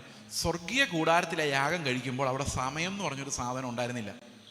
ടൈംലെസ് ആയിരുന്നു. സമയമില്ലാത്ത വേറൊരു സൃഷ്ടി. അത് ആ വേറൊരു സൃഷ്ടിയാണ്. ഈ സൃഷ്ടിയിൽ ഉൾപ്പെടുവാണെങ്കിൽ സമയത്തിനകത്താ, അല്ലേ? ഇന്നലെ തൊട്ട് സമയത്തിന് വേണ്ടി ഓടുന്ന ഓട്ടമാണ്. രാവിലെ തൊട്ട് ടൈം നോക്കി പറപ്പിക്കുന്നത്. ഇതിലെല്ലാം കയറി വന്ന് എവിടെയെല്ലാം പെറ്റി നോട്ടീസും വരുമെന്ന് ഇനി അറിയാൻ മേല. അപ്പം ഈ ടൈമിനകത്താണ് നമ്മളെല്ലാവരും. അപ്പോൾ ഞങ്ങൾ ഇങ്ങോട്ട് വന്നപ്പോൾ ആലോചിക്കുമായിരുന്നു, എത്ര വണ്ടികളായി സമയത്തിനകത്ത് ഇങ്ങനെ ഓടിക്കൊണ്ടിരിക്കുന്നത്. എല്ലാം സമയം നോക്കി ഓടുന്നത് അല്ലേ, എല്ലാവരും സമയം നോക്കി ഓടുന്നു. നിങ്ങൾ ആഹാരം കഴിച്ചോ? പെട്ടെന്നൊരു സമയം ഓർമ്മ വന്നില്ലേ അല്ലേ? ഇത് കഴിഞ്ഞ് ഇതൊന്ന് നിർത്തി പോയിട്ട് വേണം എന്ത് ചെയ്യാൻ, വല്ലതും കഴിക്കാൻ. ഇയാൾ എപ്പം നിർത്തുമെന്ന് അറിയാൻ പറ്റില്ല, ഇന്ന് ലേറ്റായിട്ടാണ് വന്നേക്കുന്നത്, ഇത് കഴിഞ്ഞിട്ട് വേണം. അപ്പോൾ സമയമോ, ഇതെല്ലാം സമയത്തിലേക്കാണ് നമ്മൾ ചിന്തിക്കുന്നത്. നമ്മുടെ പിള്ളേരുടെ കാര്യം ഓർക്കുമ്പോൾ ഈ കണക്കിന് ഇവരിങ്ങനെ നടന്നാൽ വലുതാവുമ്പോൾ ഇവരെന്നാ ചെയ്യും? അപ്പോൾ വലുതാവുമ്പോൾ അതൊരു ടൈമല്ലേ? നമ്മളെ ഉത്കണ്ഠപ്പെടുത്തുന്നത് എന്തോ ടൈമല്ലേ? ശരിയല്ലേ? ഈ സമയം എന്ന് പറഞ്ഞൊരു സാധനം ഇല്ലെങ്കിലോ നമുക്കൊരു ഉത്കണ്ഠയില്ലല്ലേ? എന്നെ ഓർത്ത് ഉത്കണ്ഠപ്പെടാനാ, സമയമില്ലല്ലോ. അപ്പൊ യേശുക്രിസ്തുവിന്റെ യാഗം എപ്പോഴാണ് നടക്കുന്നത്? നിത്യതയിലാണ് നടക്കുന്നത്, എറ്റേണലി. ടൈമിലേക്ക് നോക്കുമ്പം ഒരു പ്രത്യേക പോയിന്റിലാണ് ഭൂമിയിൽ അത് സംഭവിക്കുന്നതെങ്കിലും സ്വർഗീയ കൂടാരത്തിൽ നിത്യതയിൽ അത് അർപ്പിച്ചു കഴിയുമ്പോൾ എന്ത് സംഭവിക്കും? എല്ലാ സമയത്തും അവൻ്റെ യാഗം നമുക്കുണ്ട് എന്ന് പറഞ്ഞാൽ യേശുക്രിസ്തു അന്ന് അർപ്പിച്ച യാഗം അത് നിത്യത കൂടാരത്തിലായതുകൊണ്ട് സൂര്യൻ ഭൂമിക്ക് മുകളിൽ ഉദിച്ചു നിൽക്കുന്ന പോലെ ടൈമിന് മുകളിൽ എന്തുണ്ട്? ഈ ക്രിസ്തുവിൻ്റെ യാഗം എപ്പോഴും ഉണ്ട്. മനസ്സിലായോ? അപ്പൊ ഇന്ന് ഞാനൊരു പാപം ചെയ്താലും പരിഹാരം ഇതിനകത്താണ് ഇരിക്കുന്നത്, ആ ഒറ്റ യാഗത്തിലായിരിക്കുന്നത്. കാരണം അത് ഇന്നും എന്നോട് സംസാരിച്ചുകൊണ്ടായിരിക്കുന്നത്. മനസ്സിലാവുന്നുണ്ടോ ഞാൻ പറയുന്നത്? നമ്മുടെ ജീവിതത്തിൽ ഓരോ സെക്കൻഡിലും ഈ യാഗം നമുക്ക് വേണ്ടി ഉണ്ട്. അവൻ്റെ രക്തം നമുക്കായി ഒരിക്കലായി അർപ്പിക്കപ്പെട്ട രക്തം ഇന്നും നമുക്ക് വേണ്ടി ഗുണകരമായി സംസാരിക്കുന്നു. ആ പുരോഹിതൻ നമുക്ക് എപ്പോഴും അവൈലബിൾ ആണ്. മനസ്സിലായോ? ഓക്കെ. അപ്പോൾ വീണ്ടും വീണ്ടും അർപ്പിക്കപ്പെടുന്ന കുർബാനകളിലൂടെ അല്ല, യാഗങ്ങളിലൂടെ അല്ല, അവൻ ഒരിക്കലായി കഴിച്ച യാഗത്തിലൂടെ നമ്മൾ എന്നേക്കുമായി വിശദീകരിക്കപ്പെട്ടിരിക്കുന്നു. വിശ്വാസമുണ്ടോ? അപ്പൊ വീണ്ടും പോയി കുർബാന അർപ്പിക്കുമ്പോൾ എന്താ നമ്മൾ പറയുന്നത്? എന്താ പറയുന്നത്? നിന്റെ യാഗം മതിയായിട്ടില്ല, അതിന്ന് എന്നോട് ഗുണകരമായി സംസാരിക്കുന്നില്ല, ഞാൻ എൻ്റെ വഴിയും കൂടെ നോക്കിക്കോളാം ഇതിൻ്റെ കൂടെ എന്നല്ലേ പറയുന്നത്? ആണോ അല്ലയോ?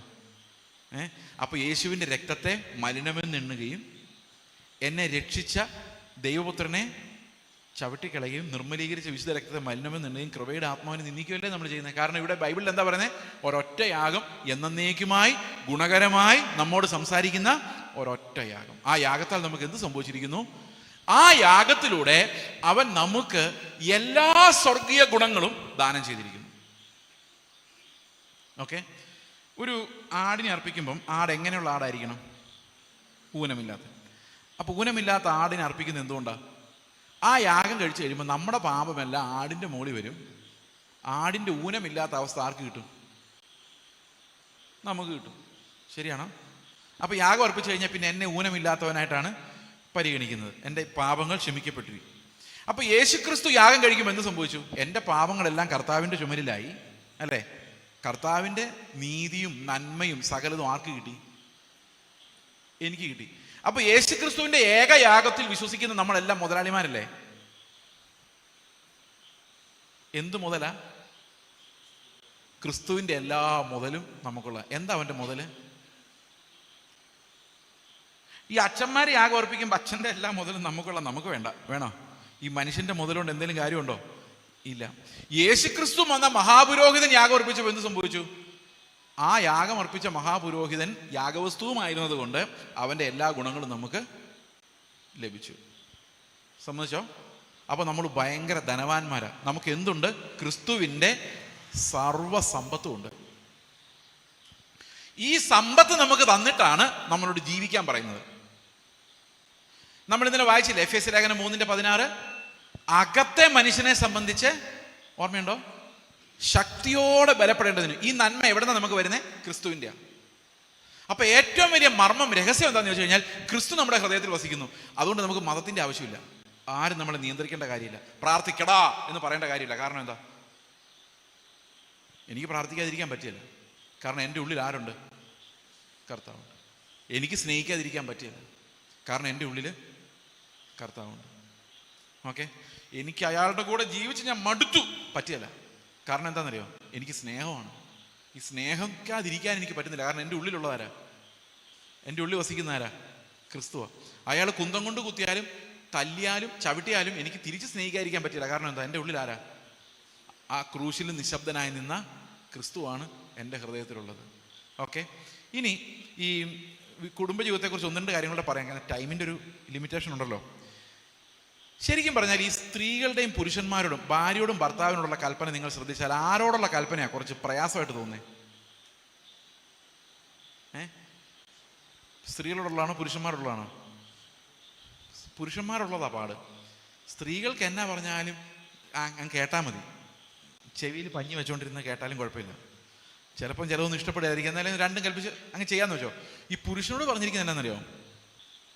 എന്തോ, കർത്താവ് എങ്ങനെ സഭയെ സ്നേഹിച്ചോ അതുപോലെ ഭാര്യയെ സ്നേഹിക്കാനാണ്. അപ്പം ഈ ഭാര്യ എങ്ങനെ സ്നേഹിക്കുന്നത്?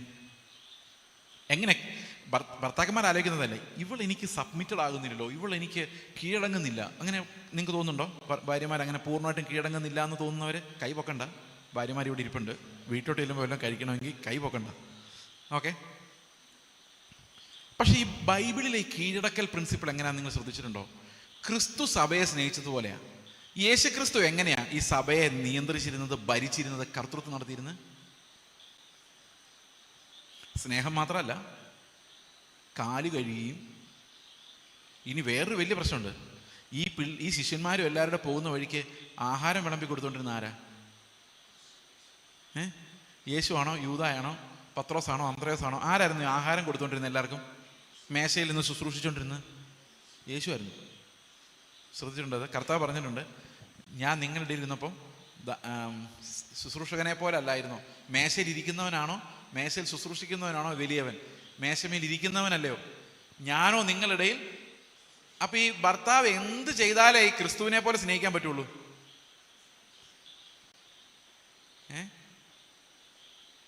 സന്തോഷമായോ ആർക്ക്? അപ്പോൾ യഥാർത്ഥ ലീഡർഷിപ്പ് ക്രിസ്തുവാണ് എൻ്റെ ഹൃദയത്തിലുള്ളതെങ്കിൽ എങ്ങനെയാണ് ഞാൻ എൻ്റെ കുടുംബത്തെ നയിക്കുന്നതെന്ന് ചോദിച്ചു കഴിഞ്ഞാൽ ഈ ബ്രോക്കൺനെസ്സിലൂടെയാണ് നടത്തുന്നത്. പാടായിരിക്കും അല്ലേ? നമ്മുടെ മനസ്സിലുള്ള മോഡൽ എന്ന് പറഞ്ഞാൽ ഹിറ്റ്ലറൊക്കെയാണ്. ഹിറ്റ്ലർ, സ്റ്റാലിൻ, മോഡി, പിണറായി, പിന്നെ ആരാ? ഇവരൊക്കെയാണ് നമ്മുടെ മോഡൽ. ഭരിക്കുക എന്ന് പറഞ്ഞാൽ വാ ഇവിടെ എന്ന് പറഞ്ഞാൽ വരണം, അല്ലേ? അതല്ലേ ഭരണം. എന്നാൽ യേശുവിൻ്റെ ആത്മാവുള്ളവരുടെ ഭരണം അങ്ങനല്ല. ആ ഭരണം എങ്ങനെയാണ്? മുട്ടുകുത്തി നിലത്തിരുന്ന് ശുശ്രൂഷ ചെയ്തിട്ടാണ്. എൻ്റെ ഭാര്യയെ ഞാൻ കൊണ്ടുവന്നിട്ടില്ല, നിങ്ങൾ ചിലപ്പോൾ അത് ചോദിക്കുമെന്ന് വിചാരിച്ചിട്ട് ഇങ്ങനെ വല്ലതും ആണോ എന്ന്. ഓക്കെ. അപ്പോൾ ഇതാണ് നമ്മുടെ മുമ്പിലുള്ള പാറ്റേൺ. അതുകൊണ്ടല്ല കേട്ടോ, ഞങ്ങൾ ദൂരയാത്ര ചെയ്തുകൊണ്ട് ആ വഴി വന്നുകൊണ്ട്. ഓക്കെ. അപ്പോൾ നമ്മുടെ മുമ്പിൽ വെച്ചിരിക്കുന്ന മാതൃക, സ്നേഹത്തിൻ്റെ മാതൃക ക്രിസ്തു ആണെങ്കിൽ നമുക്ക് വലിയ അധികാരമൊന്നുമില്ല. അത് വീട്ടിലുമില്ല, സഭയിലുമില്ല. എല്ലായിടത്തും വേലക്കാരാ, സെർവൻസാ, അരയ്ക്ക് തോർത്ത് ചുറ്റിയിട്ട് നിലത്തിരുന്ന് ശുശ്രൂഷിക്കുന്നവരെ. ചില ചർച്ചിലൊക്കെ ചെന്ന് കഴിഞ്ഞാൽ പാസ്റ്റർക്ക് വലിയൊരു കിരീടം, വലിയൊരു ചെയർ കാണും. നിങ്ങൾ കണ്ടിട്ടുണ്ടോന്ന് അറിയാൻ മേല. അവർ രാജാക്കന്മാരെ പോലെ നടക്കുന്നത്. യേശു അല്ല അത്. യേശു അങ്ങനെയാണോ? അപ്പൊ യേശുവിൻ്റെ കർത്തൃത്വം കുടുംബത്തിന്മേൽ ഒരു ഭർത്താവിന് വന്നു കഴിഞ്ഞാൽ ആ വീട്ടിലെ ഭർത്താവ് ഒരു ദാസനായിരിക്കും. അപ്പൊ ഭാര്യയോ?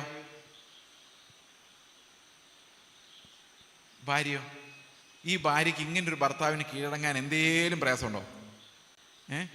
ഒരു പ്രയാസമില്ല. അപ്പോൾ അതുകൊണ്ട് 21-ാം വാക്യത്തിൽ പറയുന്നുണ്ട്, പരസ്പരം നിങ്ങൾ എന്ത് ചെയ്യണം? സബ്മിറ്റ് ചെയ്യണമെന്ന് പറയുന്നുണ്ട്, അല്ലേ? ക്രിസ്തുവിൻ്റെ ഭയത്തിൽ നിങ്ങൾ പരസ്പരം. അപ്പോൾ നമ്മൾ വിചാരിക്കുന്നത് സ്ത്രീ അടിച്ചമർത്തപ്പെടുകയും പുരുഷൻ ഭരിക്കുകയും ഈ സ്നേഹം അതൊന്നും വലിയ കാര്യമായിട്ട് കാണിക്കാൻ പറ്റിയല്ല. എന്നാൽ ഈ സബ്മിഷൻ നമ്മൾ ഡിമാൻഡ് ചെയ്യും. ഞാൻ പലപ്പോഴും ആലോചിച്ചിട്ടുണ്ട്, നമ്മുടെ കുടുംബങ്ങളിൽ ഈ മെയിൽ ഡൊമിനേഷൻ, അതായത് പുരുഷൻ എന്ന് പറയുന്ന ആ ഗമ, നീ ആരെയാ ഫോൺ ചെയ്തത്, ഇയാൾ ആരെ വേണമെങ്കിലും ഫോൺ ചെയ്യും, അതൊന്നും പ്രശ്നമില്ല.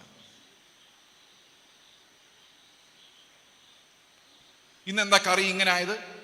എവിടെ നിന്ന് കിട്ടിയ അധികാരം ഇതൊക്കെ? നാണക്കേട്. കഷ്ടം. അവിടെ ഇരുന്ന് ഭയങ്കര ചിരിയാണ്. നമ്മൾ അധികാരസ്ഥന്മാരെ, ഈ അധികാരം എവിടെ വിനിയോഗിക്കേണ്ടെന്നറിയോ? അങ്ങോട്ട് വരുന്നുണ്ട് വടി വെട്ടാൻ പോയിട്ടുള്ളൂ. ഈ അധികാരം പ്രയോഗിക്കേണ്ട ചില സന്ദർഭങ്ങളുണ്ട്. ഈ ഭാര്യയെ സ്നേഹിക്കുക എന്ന് പറഞ്ഞാൽ ഭാര്യയുടെ ഇഷ്ടത്തിനൊത്ത് തുള്ളുക എന്നല്ല അതിൻ്റെ അർത്ഥം. പലപ്പോഴും വരുന്നൊരു കോംപ്രമൈസ് എന്താണെന്ന് വെച്ച് കഴിഞ്ഞാൽ,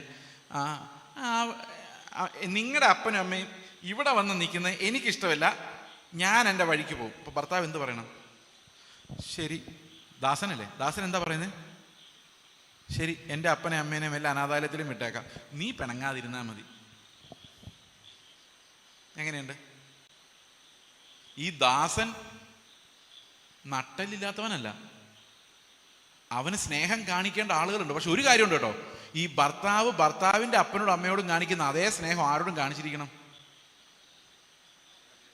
ഭാര്യയുടെ അപ്പനോടും അമ്മയോടും കാണിച്ചിരിക്കണം. സ്നേഹം കാണിക്കുന്ന കാര്യത്തിൽ നിങ്ങൾ ലീഡറായിരിക്കണം. അതാ ലീഡർഷിപ്പ് അല്ലേ? ക്രിസ്തുവിന്റെ ലീഡർഷിപ്പ് എന്തായിരുന്നു? അപ്പൊ കുശുമ്പും കുന്നായ്മയും വഴക്കുമായിട്ട് ഭാര്യ വരുമ്പം പറയണം, അത് നീ മനസ്സിൽ വെച്ചേക്ക്, ഈ വീട്ടിൽ നടക്കത്തില്ല, ഈ വീട്ടിൽ സ്നേഹമാണ് തത്വം. അവരെന്നെക്കുറിച്ച് അങ്ങനെ പറഞ്ഞു ഇങ്ങനെ പറഞ്ഞു അതൊക്കെ പറഞ്ഞു കാണും, ബട്ട് ഈ വീട്ടിൽ ക്രിസ്തുവാണ് രാജാവ്. ഇതാണ് ഒരു പുരുഷന്റെ ലീഡർഷിപ്പ്. ചിലപ്പോൾ സ്ത്രീ കിടന്ന് ബഹളം വയ്ക്കുമായിരിക്കും, നെഞ്ചത്തടിക്കുമായിരിക്കും, തലയിലടിക്കുമായിരിക്കും, അതൊന്നും നമ്മളും മൈൻഡ് ചെയ്യുന്ന പ്രശ്നമില്ല. ക്രിസ്തുവാണ് വസിക്കുന്നത് എങ്കിൽ. എത്രവർക്ക് മനസ്സിലായി ഞാൻ പറഞ്ഞത്? മനസ്സിലായില്ലെന്ന് തോന്നുന്നു. മനസ്സിലായോ? അപ്പോൾ യേശുക്രിസ്തുവിന്റെ ജീവൻ നമ്മളിൽ വ്യാപരിക്കുവാണെങ്കിൽ ആ കുടുംബം വേറൊരു ലെവലാണ്. നമ്മൾ ഈ മാനുഷികമായിട്ട് ചിന്തിക്കുന്ന ഒരു തലത്തിലല്ല ആ കുടുംബം ഓപ്പറേറ്റ് ചെയ്യുന്നത്. ഞാൻ പലപ്പോഴും ആലോചിച്ചിട്ടുണ്ട്, ഈ കല്യാണം കഴിച്ചൊരു പെൺകുട്ടി ഒരു ചെറുക്കൻ്റെ വീട്ടിലേക്ക് വരിക, ഒരു പരിചയമില്ലാത്തൊരു വീട്. ഈ പെൺകുട്ടിയെ ചെറുപ്പം തൊട്ടേ എടുത്ത് ലാളിച്ച് കൊഞ്ചിച്ച് വളർത്തി അപ്പനും അമ്മയും നിലത്ത് വെക്കാതെ കൊണ്ടാണെന്ന് പഠിപ്പിച്ച് ഒരു ദിവസം ഒരാൾ വന്ന് കല്യാണം കഴിച്ചുകൊണ്ടങ്ങ് പോയി. പിന്നെ ഇവളൊരടിമയാണ്. ആരുടെ അടിമയാണ്? ഭർത്താവിൻ്റെ അടിമ മാത്രമല്ല, ആ വീട്ടുകാരുടെയും കൂടെ അടിമയാണ്. പിന്നെ അമ്മായിപ്പനും അപ്പുറത്തും ഇപ്പുറത്തും പറഞ്ഞാൽ അവള് ശരിയല്ല, അവളെ ശരിക്കും വളർത്തിയിട്ടില്ല, അവളൊരു കാര്യവും ശരിക്കും ചെയ്യത്തില്ല. എന്നാലോചിച്ച് നോക്കി, ഈ സ്വന്തം വീട്ടിൽ നിന്ന് വേറൊരു വീട്ടിലോട്ട് വന്നപ്പോൾ ഈ കുട്ടിക്ക് എന്തെല്ലാം അറിയാം, അറിയില്ല, ഏതൊക്കെ പെർഫെക്റ്റ് ആയിട്ട് ചെയ്യും, ചെയ്യില്ല, ഇതിനെക്കുറിച്ച് വലിയ ശോധനയാണ്. മാർക്കിടാൻ വേണ്ടി കുറേ ആൾക്കാർ ഇരിപ്പുണ്ട്. ആമ്പിള്ളേരുടെ അപ്പനമ്മമാരായതുകൊണ്ട് മാത്രമുള്ള അധികാരം. വേറൊരു വീട്ടിൽ ജനിച്ച ഒരാളെ ഇവാലുവേറ്റ് ചെയ്യാനും കുറ്റം പറയാനുമുള്ള അധികാരം. ഞാൻ ഇത്തിരി പ്രശ്നക്കാരനാണ് നിങ്ങൾക്ക് തോന്നുന്നുണ്ടോ? അങ്ങനെ തോന്നിയാലും കുഴപ്പമില്ല. ഇത് പെൺകുട്ടികൾ മാത്രമുള്ള മാതാപിതാക്കൾക്ക് ഒരു ആശ്വാസത്തിന് വേണ്ടിയാണ് ഞാനിത് പറയുന്നത്. പിള്ളേരെ വളർത്തി രണ്ടുപേരെയും വേറെ ആൾക്കാർ കൊണ്ടുപോയി വയസ്സനാം കാലത്ത് നോക്കാൻ ആരുമില്ല. ആ ഭർത്താവിന് ഇത്തിരി കരുണ തോന്നിയാൽ, അവരുടെ മാതാപിതാക്കൾക്ക് ഇത്തിരി കരുണ തോന്നിയാൽ 2 ദിവസം വന്ന് നിന്നാലായി. കുഞ്ഞുമക്കളും നമ്മുടെയല്ല. ആരുടെയാ കുഞ്ഞുമക്കള്? ഈ പെൺമക്കളുടെ അപ്പനന്മാരുടെ കാര്യമാണ് ഞാൻ പറഞ്ഞത്. അവർക്ക് കൊച്ചുമക്കളും ഇല്ല, വല്ലപ്പോഴും ഒന്ന് കണ്ടാലാ. ഇതെല്ലാം അവകാശമല്ല, എങ്ങോട്ടാണ് കിടക്കുന്നത്? അപ്പൊ നിങ്ങൾ പറയും ബൈബിളിൽ എങ്ങനെയാ? ബൈബിളിൽ എങ്ങനെയാ? ഒരു ഭർത്താവ് എന്ത് ചെയ്യണം? അവൻ്റെ അപ്പനെയും അമ്മയും വിട്ട് ഭാര്യയോട് പറ്റിച്ചേരണം. അവർ ഒരു ദേഹമായി തീരും. ഭാര്യയോ എൻ്റെ വീടെന്ന് പറയരുത്. പിതൃഗ്രഹത്തെ മറക്കണം. തനിക്കുള്ളതിനെല്ലാം മറന്ന് ഇവർ രണ്ടുപേരും കൂടെയാണ് ഈ കുടുംബം തുടങ്ങേണ്ടത്. പിന്നെ ഇവർ കരുണയുള്ളവരും സ്നേഹമുള്ളവരും അപ്പനമ്മമാരെ പരിചരിക്കുന്നവരും ആയിരിക്കണം. അതൊരപ്പനമ്മയല്ല, ഇവർ രണ്ടുപേരും ഒന്നായതുകൊണ്ട് ആ ഒന്നായിട്ടൊന്ന് ചിന്തിച്ചു നോക്കിയേ, ഏതാ അപ്പൻ ഏതാ അമ്മ? ഒന്നായിട്ടൊരു നിമിഷം ചിന്തിച്ചു നോക്കിയേ, ഏതാ അപ്പൻ ഏതാ അമ്മ? പറ. രണ്ടും. ഞാൻ ഒരു കാര്യം തീരുമാനിച്ചായിരുന്നു, ഞങ്ങൾ എത്ര ദിവസം എൻ്റെ വീട്ടിൽ നിൽക്കുമോ അത്രയും ദിവസം എൻ്റെ ഭാര്യയുടെ വീട്ടിൽ ഞങ്ങൾ നിൽക്കാറുണ്ട്. എനിക്ക് അവിടെ പോയി നിൽക്കാൻ നാണക്കേടൊന്നുമില്ല, സമയമില്ലാത്തതുകൊണ്ട്. കാരണം അവർക്ക് മക്കൾ നഷ്ടപ്പെടരുത്. എന്ത് പറയുന്നു? ഈ ബൈബിൾ അങ്ങനെയൊക്കെയാ പറയുന്നത്.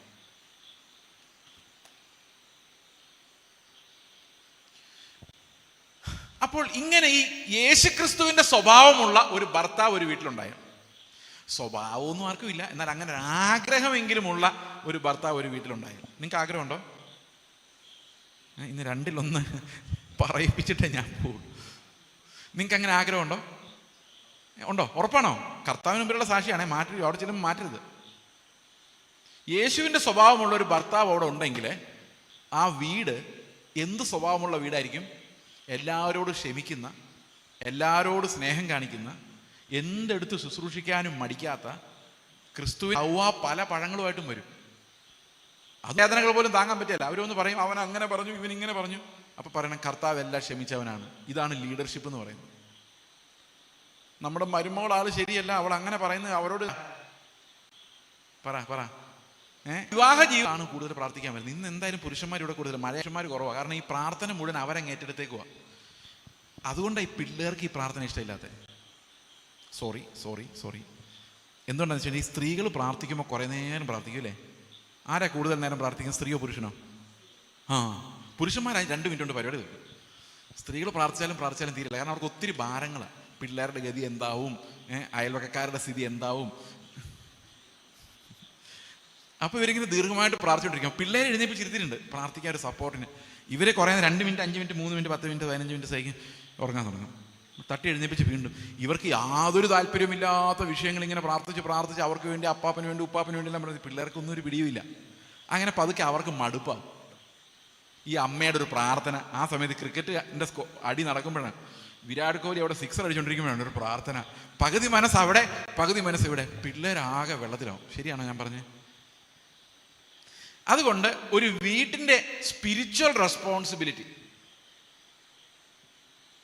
ആരാണോ എടുക്കുന്നത് അവർ ക്രിസ്തുവിൻ്റെ സ്ഥാനത്ത് നിൽക്കണം. ചിലപ്പോൾ ഒരു പക്ഷേ ഭർത്താവ് അവിശ്വാസിയാണെങ്കിൽ ഭാര്യ, ഭർത്താവ് വിശ്വാസിയാണെങ്കിൽ ഭർത്താവ്, അവർ യേശുവിൻ്റെ സ്ഥാനത്ത് നിൽക്കുമ്പോഴാണ് ആ കുടുംബം ക്രിസ്തുവിൽ പണിയപ്പെടുന്നത്. എത്ര പേർക്ക് മനസ്സിലാവുന്നുണ്ടോ? യേശുവിൻ്റെ സ്ഥാനത്ത് നിൽക്കാൻ എന്നാ ചെയ്യണം? ഞാൻ മരിക്കണം. അപ്പം എല്ലാത്തിൻ്റെ പുറകിൽ തത്വമുള്ളൂ. അവൻ്റെ മരണത്തിൻ്റെ സദൃശത്തോടെ നിങ്ങൾ ഏകീഭവിച്ചവരായാൽ അവൻ്റെ പുനരുത്ഥാനത്തിൻ്റെ സദൃശത്തോടും നിങ്ങൾ ഏകീഭവിക്കും. അപ്പം ഇങ്ങനെ വിവാഹം കഴിഞ്ഞാൽ ലോകത്തിൽ ഞാൻ പറഞ്ഞില്ലേ ഏറ്റവും സ്വാതന്ത്ര്യമുള്ളൊരു മതമല്ല വിശ്വാസമാണ് ക്രിസ്തീയ വിശ്വാസം. ഏറ്റവും ശക്തമായ നിയമങ്ങളുള്ളതും ക്രിസ്തീയ വിശ്വാസത്തിലാണ്. നീതി നിയമങ്ങൾ ഏറ്റവും കട്ടിയായിട്ടുള്ളതും എന്നാൽ ഏറ്റവും സ്വാതന്ത്ര്യമുള്ളതും. അതെങ്ങനെയാണ് ഇത് രണ്ടും കൂടെ ഒത്തുപോകുന്നത്? കാരണം ക്രിസ്തീയ വിശ്വാസം എന്ന് പറയുന്നത് ക്രിസ്തു നമ്മളിൽ വസിക്കുക എന്നുള്ളതാണ്. അപ്പോൾ എല്ലാ നീതിയുടെ മുകളിലാണ് നമ്മുടെ നീതി. പക്ഷേ അത് നിയമങ്ങളാലല്ല വരുന്നത്, ആത്മാവിനാലാണ് വരുന്നത്. അതാണ് അതിൻ്റെ വ്യത്യാസം. ഓക്കെ ആണോ? അപ്പൊ നിയമങ്ങളാലല്ലാതെ ആത്മാവിനാൽ നടപ്പാകുന്ന ഒരു സ്വഭാവം, സ്നേഹിക്കുന്ന, ക്ഷമിക്കുന്ന, കരുണ കാണിക്കുന്ന, ലോകത്തിന്റെ മാലിന്യങ്ങളോട് എതിർത്ത് നിൽക്കുന്ന, പിതാവിനെ പ്രസാദിപ്പിക്കുന്ന ഒരു വിശുദ്ധ ജീവിതം കർത്താവിൻ്റെ ആത്മാവ് നമുക്ക് തരുന്നതാണ്. ഇന്ന് ഈ കുടുംബങ്ങളിൽ നഷ്ടപ്പെട്ടു പോയ ഒരു കാര്യമാണ് ഈ മെയിൽ ലീഡർഷിപ്പ് എന്ന് പറയുന്നത്. ലീഡർഷിപ്പ് ഇന്ന് പ്രാർത്ഥന മുഴുവൻ സഹോദരിമാരെടുത്തെന്ന് മാത്രമല്ല, വേറൊരു കാര്യമുണ്ട്, പഠിക്കുന്നത് മുഴുവൻ സഹോദരിമാരാണ്, പെൺപിള്ളേരല്ലേ മൊത്തം കുത്തിയിരുന്ന് പഠിക്കുന്നത്. വീട്ടിൽ നിങ്ങൾക്ക് കൂടുതൽ ഭാരം നിങ്ങളുടെ ആൺപിള്ളേരെ കുറിച്ചാണോ പെൺപിള്ളേരെ കുറിച്ചാണോ?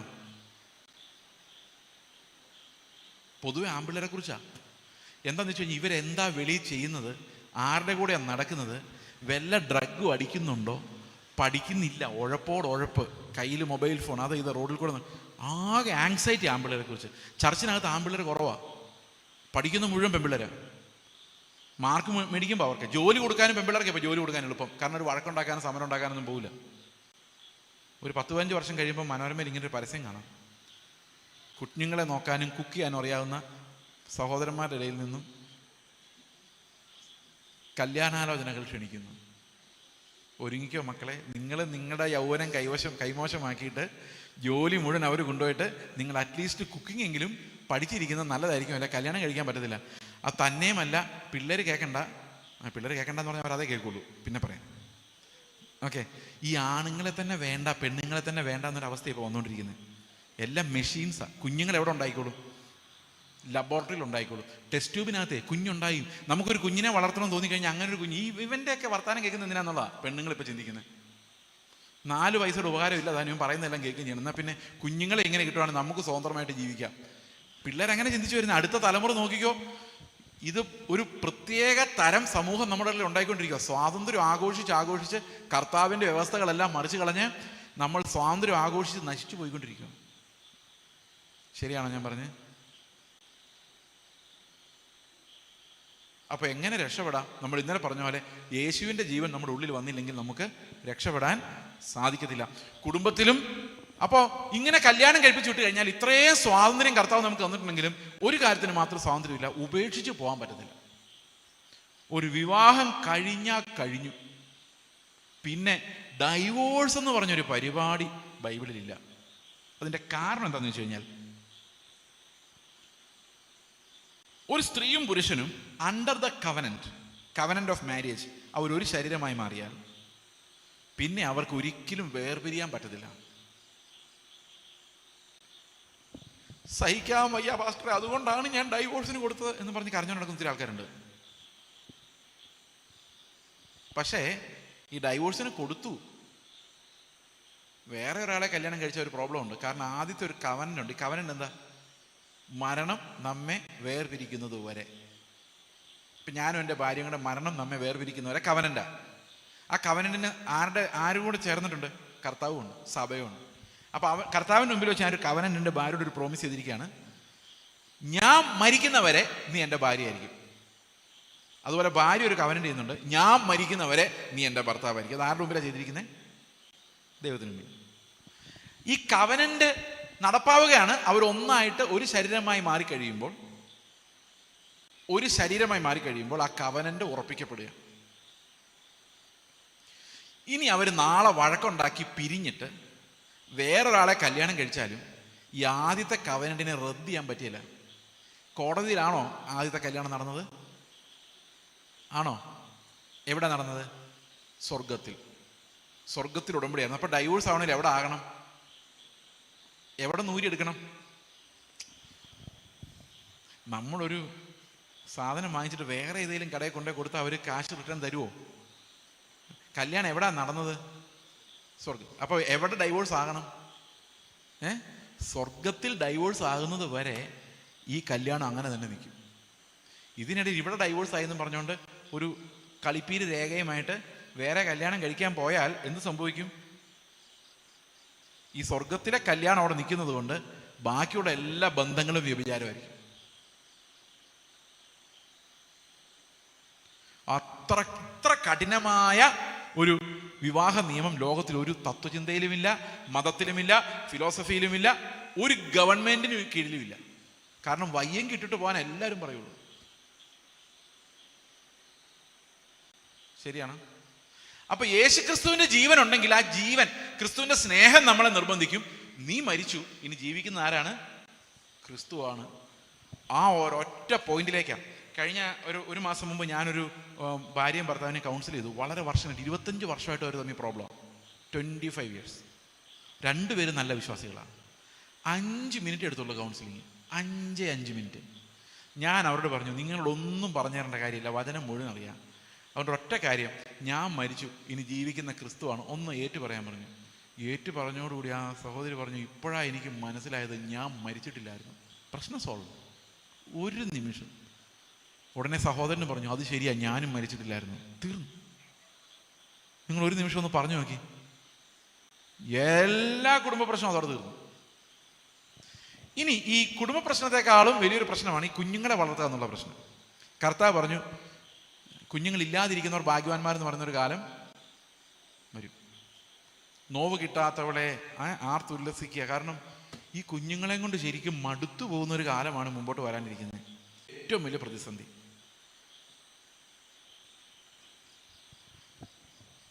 അപ്പോൾ ഈ ലോകത്തിന്റെ ചലഞ്ചസ് എന്ന് പറയുന്നത് ഭയങ്കരമാണ്. ഓരോ ദിവസം ചെല്ലും തോറും അത് വഷളായി വന്നുകൊണ്ടിരിക്കും. ഈ സ്വാതന്ത്ര്യത്തിന്റെ ആഘോഷം. അപ്പോൾ പഴയ നിയമത്തിലൊക്കെ നമ്മൾ പറഞ്ഞേക്കുന്ന പിള്ളേരെ വളർത്താൻ ആദ്യം ഉപയോഗിക്കാൻ പറഞ്ഞേക്കുന്ന വടി അല്ലേ? ശരിയല്ലേ? ഇപ്പൊ പിള്ളേരെ എങ്ങനെ വളർത്തണോ? അടിക്കണോ വേണ്ടയോ? പറ, നിങ്ങൾ പറ. അടിച്ചു വളർത്തണോ പിള്ളേരെ, അതോ അടിക്കാതെ വളർത്തണോ? നിങ്ങളുടെ അഭിപ്രായം എന്താ? എത്ര അടി കൊടുക്കുക ഒരു ദിവസം? ഞാൻ എൻ്റെ കൊച്ചിനെ അടിക്കാൻ വേണ്ടി ഞാൻ വടി എടുക്കുമ്പോൾ ഞാൻ ആ കൊച്ചിനോട് കമ്മ്യൂണിക്കേറ്റ് ചെയ്യുന്നത് എന്നറിയോ? എന്തോ, ഞാൻ ഓക്കെയാണ്, നീ ഓക്കെ അല്ല. അങ്ങനെയല്ലേ കമ്മ്യൂണിക്കേറ്റ് ചെയ്യുന്നത്? ആണോ അല്ലയോ? ഞാൻ വടി എടുക്കുമ്പോൾ ഞാൻ കൊച്ചിനോട് പറയാണ്, എടാ ഞാൻ ചിന്തിക്കുന്നതല്ല നീ ചിന്തിക്കുന്നത്, എൻ്റെ തോട്ട്സ് ഓക്കെയാണ്, നിന്റെ തോട്ട്സ് റോങ് ആണ്. അല്ലേ? ശരിയാണോ? ശരിക്കും അങ്ങനെ വടിയെടുത്ത് ആ കൊച്ചിനെ തല്ലുമ്പം ആ കൊച്ച് എന്ത് മനസ്സിലാക്കാൻ വേണ്ടി നമ്മൾ തല്ലുന്നത്? അപ്പൻ്റെ പൊസിഷൻ തെറ്റോ ശരി എന്നുള്ള വേറെ കാര്യം. അപ്പൻ്റെ പൊസിഷൻ ശരിയാണ് എന്ന് ആ കൊച്ചിന് മനസ്സിലാവാൻ വേണ്ടിയല്ലേ? അപ്പൊ നമ്മൾ തല്ലുന്നതെല്ലാം അവനെ ആരെ പോലെ ആക്കാൻ വേണ്ടിയാ? ആരെ പോലെ ആക്കാൻ വേണ്ടിയാ? നമ്മുടെ ചിന്തകളുമായിട്ട് എഗ്രി ചെയ്യാൻ വേണ്ടിയല്ലേ? ആണോ? നിങ്ങളൊന്നും മിണ്ടാതിരിക്കുന്നുണ്ട്. നിങ്ങൾ എന്തിനടിക്കുന്നത്? നിങ്ങളുടെ പിള്ളേരെ ആരെ പോലെ ആക്കാനാ? ആരെ പോലെ എന്ന് പറഞ്ഞാൽ ഞാൻ 10ാം ക്ലാസ് പഠിച്ചിട്ടുള്ളൂ എന്ന് വിചാരിച്ചോ? എൻ്റെ കൊച്ച് 9ാം ക്ലാസ് പഠിക്കുക, അങ്ങനെയല്ല. അവൻ പഠിക്കണം, പക്ഷെ കാഴ്ചപ്പാട് എൻ്റെ തന്നെ ആയിരിക്കണം. മനസ്സിലായോ? അവൻ കല്യാണം കഴിക്കുമ്പോൾ ആരെ കല്യാണം കഴിക്കണം? എൻ്റെ മനസ്സിന് യോജിച്ച ഒരാളെ. ശരിയല്ലേ? ആണോ അല്ലയോ? അവൻ ജോലി ചെയ്യുമ്പോൾ ഏത് ജോലിക്ക് പോകണം? എനിക്ക് അഭിമാനം ഉണ്ടാക്കി തരുന്ന ഒരു ജോലിക്ക് പോകണം. ശരിയാണോ? അപ്പോൾ നമ്മൾ എന്തിനാ ഇവരെ ഡിസിപ്ലിൻ ചെയ്യുന്നത്? അടിക്കുന്നത് എന്തിനു വേണ്ടിയാ? നമ്മളെപ്പോലെ ചിന്തിക്കുന്ന, എന്നാൽ നമ്മളെക്കാൾ സക്സസ്ഫുള്ളായ, നമ്മളെക്കാൾ കഴിവുള്ള ഒരാളായി മാറാൻ വേണ്ടിയല്ലേ? ഈ അപ്പനന്മാർ തല്ലുമ്പോൾ ശ്രദ്ധിച്ചിട്ടുണ്ടോ? അവർ പറയും, എടാ നീയൊക്കെ ഇങ്ങനെ നടന്നോ പഠിക്കാതെ. അപ്പം അപ്പനും അമ്മയൊക്കെ എങ്ങനെയായിരുന്നു? ഞങ്ങൾക്കൊന്നും അന്ന് ഇതിനുള്ള സാഹചര്യമൊന്നും ഉണ്ടായിരുന്നു. സാഹചര്യം ഇല്ലായിരുന്നു. ഉള്ള സാഹചര്യം എല്ലാം കളഞ്ഞു കുളിച്ച് തെക്കുവടൊക്കെ നടന്നിട്ട് സാഹചര്യം ഇല്ലായിരുന്നു പറഞ്ഞിട്ട് കാര്യമുണ്ടോ? പക്ഷെ നമ്മൾ പിള്ളേരുടെ മുമ്പിൽ അവതരിക്കുന്നത് ഞങ്ങളെല്ലാം ഭയങ്കര ഡീസൻ്റാന്നുള്ള രീതിയിലല്ലേ? അല്ല, എനിക്കൊരു സഹോദരി അറിയാം. പുള്ളിക്കാരി എല്ലാ എക്സാമിനേഷനും തോറ്റുപോയായിരുന്നു പ്രീ ഡിഗ്രിക്ക്. പിള്ളേരെ നല്ലപോലെ അടിച്ച് പഠിപ്പിക്കുക. പിള്ളേരെല്ലാം സക്സസ്ഫുള്ളായി. അടിക്കുന്നതിൻ്റെ അർത്ഥം എന്താണെന്ന് ചോദിച്ചു കഴിഞ്ഞാൽ രണ്ടും ആകാം. ഒന്ന്, എനിക്ക് വന്ന അവസ്ഥ നിനക്ക് ഉണ്ടാകരുത്. ഓക്കെ? അതല്ലെങ്കിൽ ഇങ്ങനെയും പറയാം, നീയൊക്കെ എങ്ങനെയാടാ ഇങ്ങനെ നടക്കുന്നതെന്ന് ചോദിക്കുമ്പം അമ്മ എങ്ങനെ അന്ന് അങ്ങനെ നടന്നതെന്ന് വേണേൽ പിള്ളേർക്ക് ചോദിക്കാം. പക്ഷെ അവർക്ക് ചോദിച്ചാൽ പിന്നെ അടി കിട്ടും, അതുകൊണ്ട് മിണ്ടാൻ പറ്റത്തില്ല. അപ്പോൾ ഈ കെയിനിങ് എന്ന് പറയുന്നത്, അല്ലെങ്കിൽ ഈ മർദ്ദനം, അടിച്ച് പഠിപ്പിക്കുക എന്ന് പറയുന്നതും ചെയ്യിപ്പിക്കുക എന്ന് പറയുന്നതും ഒരു ഒരു ഒരു വളരെ അപര്യാപ്തമായ, ഇംപെർഫെക്റ്റായ, മാനുഷികമായ ഒരു രീതിയാണ്. അപ്പം നിങ്ങൾ ചോദിക്കുക, അടിക്കാതെ ശരിയാവുന്നു? അടിക്കണം, അടിച്ചേ പറ്റുള്ളൂ. പക്ഷെ അത് എത്ര നാൾ വരെയാണെന്നറിയോ? പത്യോപദേശം അവരുടെ ഹൃദയത്തിൽ കയറുന്നവരെ. അപ്പോൾ നമ്മുടെ ഒന്നാമത്തെ ലക്ഷ്യം എന്താണെന്ന് വെച്ച് കഴിഞ്ഞാൽ ഇവരുടെ ഹൃദയത്തിലേക്ക് പത്യോപദേശത്തെ നൽകുക എന്നുള്ളതാണ്. നമുക്ക് നോക്കാം അതെന്താണ് എഫെസ്യ ലേഖനത്തിൽ പറഞ്ഞിരിക്കുന്നത്. എങ്ങനെയാണ് പുതിയ നിയമത്തിലെ പേരൻറ്റിങ്ങിൻ്റെ ചില മാതൃകകൾ നമുക്കൊന്ന് നോക്കാം. 6-ാം അധ്യായം, പിതാക്കന്മാരെ, 4-ാം വാക്യം. എഫെസ്യർ, നിങ്ങളുടെ മക്കളെ കോപിപ്പിക്കാതെ കർത്താവിൻ്റെ ബാലശിക്ഷയിലും പത്യോപദേശത്തിലും പോറ്റി വളർത്തും. കൊളോസി ലേഖനം വായിക്കുമ്പം അവിടെ 3:21, പിതാക്കന്മാരെ, നിങ്ങളുടെ മക്കൾ അധൈര്യപ്പെടാതിരിക്കേണ്ടതിന് അവരെ കോപിപ്പിക്കരുത്. Don't make your children angry. Do not provoke your children into anger. ദേഷ്യം പിടിപ്പിക്കരുത്. ഈ നമ്മളെന്താ ചെയ്യുന്നറിയോ? ഈ പിള്ളേർക്ക് ദേഷ്യം വരുമ്പോൾ നിന്റെ ഒരു ദേഷ്യം ഒന്ന് കാണട്ടെ, എന്തോ ഒരു ദേഷ്യം, കുറച്ചുകൂടെ ദേഷ്യം വരുത്തിയിട്ട് അവൻ എവിടെയെങ്കിലും നിസ്സഹായനാക്കിയിടും. ബൈബിൾ എന്താ പറഞ്ഞേക്കുന്നത്? കോപിപ്പിക്കരുത്. അവരുടെ ഉള്ളിൽ എന്തുണ്ടാക്കരുത്? കോപത്തെ ഉണ്ടാക്കരുത്. ഇത്രയും നേരം ഞാൻ സംസാരിച്ചുകൊണ്ടിരുന്നപ്പോൾ നിങ്ങൾക്ക് തോന്നിയില്ല ഞാനൊരു സ്ത്രീ പക്ഷപാതിയാന്ന്? തോന്നിയോ? ഫെമിനിസ്റ്റ് അങ്ങനെ തോന്നിയോ? ഇപ്പം നിങ്ങൾക്ക് തോന്നുന്നുണ്ടോ കുഞ്ഞുങ്ങളുടെ പക്ഷമാണ്? ഈ കർത്താവിന് അങ്ങനൊരു സ്വഭാവം ഉണ്ടായിരുന്നു. ആരാണോ കൂടുതൽ അടികൊള്ളുന്നത്, ആരാണോ സമ്മർദ്ദത്തിലിരിക്കുന്നത്, അവരുടെ കൂടെയാണ് കർത്താവ്. അപ്പൊ പിള്ളേരെ തല്ലാമോ എന്നുള്ള ചോദ്യത്തിൻ്റെ ഉത്തരം തല്ലാമെന്ന് തന്നെയാണ്. പക്ഷെ അത് എന്ത് ശിക്ഷയായിരിക്കണം? നമ്മുടെ ശിക്ഷയാകരുത്, അത് കർത്താവിൻ്റെ ബാലശിക്ഷയായിരിക്കണം എന്ന് പറഞ്ഞു കഴിഞ്ഞാൽ എൻ്റെ അർത്ഥം എന്നെപ്പോലെ ആകാൻ വേണ്ടിയല്ല, പിന്നെയോ ക്രിസ്തുവിൻ്റെ പത്യോപദേശത്തിലേക്ക് അവരെത്തുന്നത് വരെയാണ് എനിക്ക് അവരെ അടിക്കുന്നത് പോലും. അപ്പനമ്മമാർക്കും അത് ചെയ്യാം, പക്ഷെ അതിനും ഒരു പരിമിതിയുണ്ട്. ഞാൻ അതിനകത്ത് മനസ്സിലാക്കി വെച്ചിരിക്കുന്ന ഒരു പാഠം, നമ്മളൊരു മോനെ അല്ലെ മോളെ അടിക്കാൻ പിടിക്കുമ്പം, അടിച്ചില്ല, വടിയെടുത്ത് അവനെ ഇങ്ങനെ പിടിക്കുമ്പം അവനിലോട്ട് നമ്മൾ കമ്മ്യൂണിക്കേറ്റ് ചെയ്യുന്ന വികാരം എന്താ?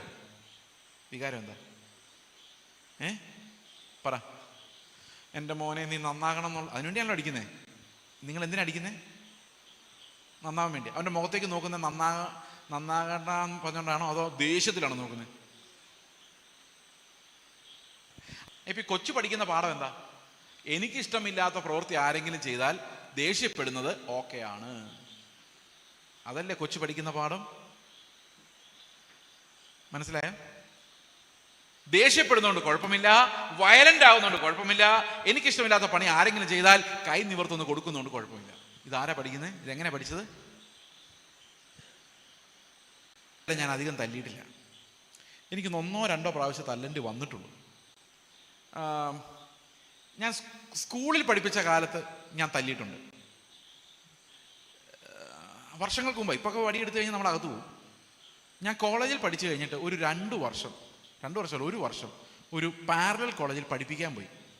അന്നൊക്കെ പാരലൽ കോളേജ്, നിങ്ങൾക്കറിയോ പാരലൽ കോളേജ് എന്ന് പറഞ്ഞാൽ 10ാം ക്ലാസ്സിൽ തോക്കുന്നവർക്കും SLCക്ക് വലിയ മാർക്കില്ലാത്തവർക്കുള്ള കോളേജാണ് പാരലൽ കോളേജ് അന്ന്.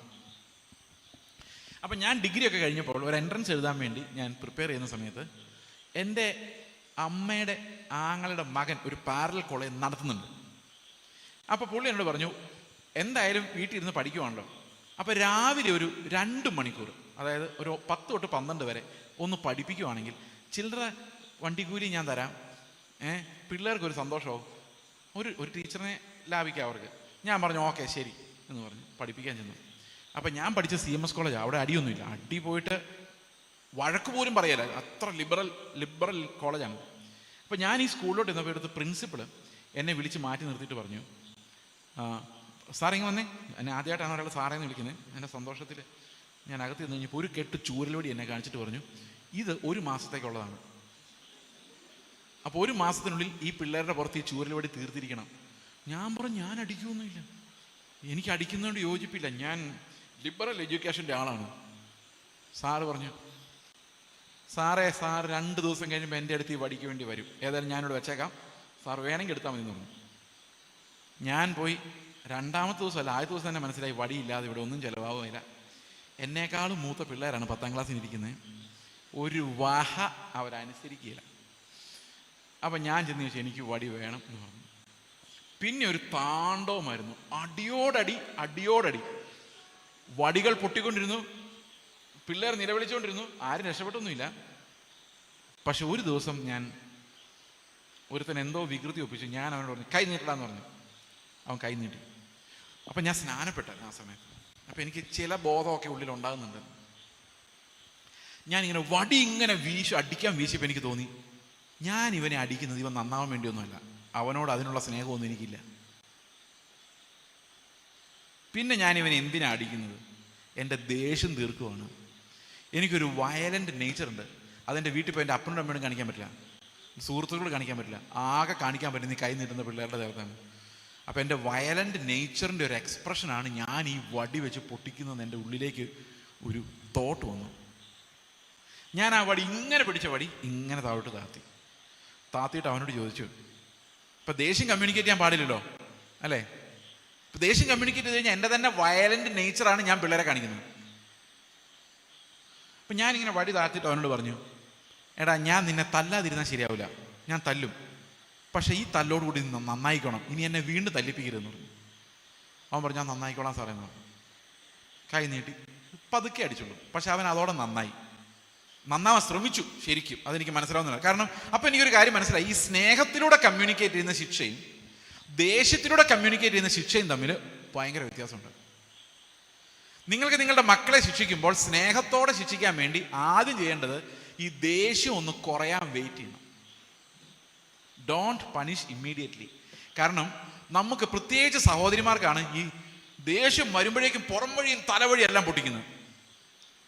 ഈ സഹോദരിമാർ ആഭരണം ആയിട്ട് ഉപയോഗിക്കേണ്ട കാര്യങ്ങളെക്കുറിച്ച് പത്രോസ് പറയുന്നുണ്ട്. എന്താണ്? സൗമ്യതയും സാവധാനതയും ഉള്ള മനസ്സെന്ന അക്ഷയഭൂഷണമായ അലങ്കാരം. ഈ സാവധാനത എന്ന് പറഞ്ഞാൽ എന്നാന്നറിയോ? ശ്രദ്ധിച്ചിട്ടുണ്ടോ? സാവധാനം എന്ന് പറഞ്ഞാൽ എന്നാ? പതുക്കെ. അപ്പോൾ ഒരു പ്രൊവോക്കേഷൻ ഉണ്ടായി, ദേഷ്യം ഇങ്ങനെ വരുവാണ്. അപ്പം നമ്മുടെ ഉള്ളിൽ ഈ വിശുദ്ധീകരണം സംഭവിക്കുന്നുണ്ട്. സാവധാനതയുണ്ട്.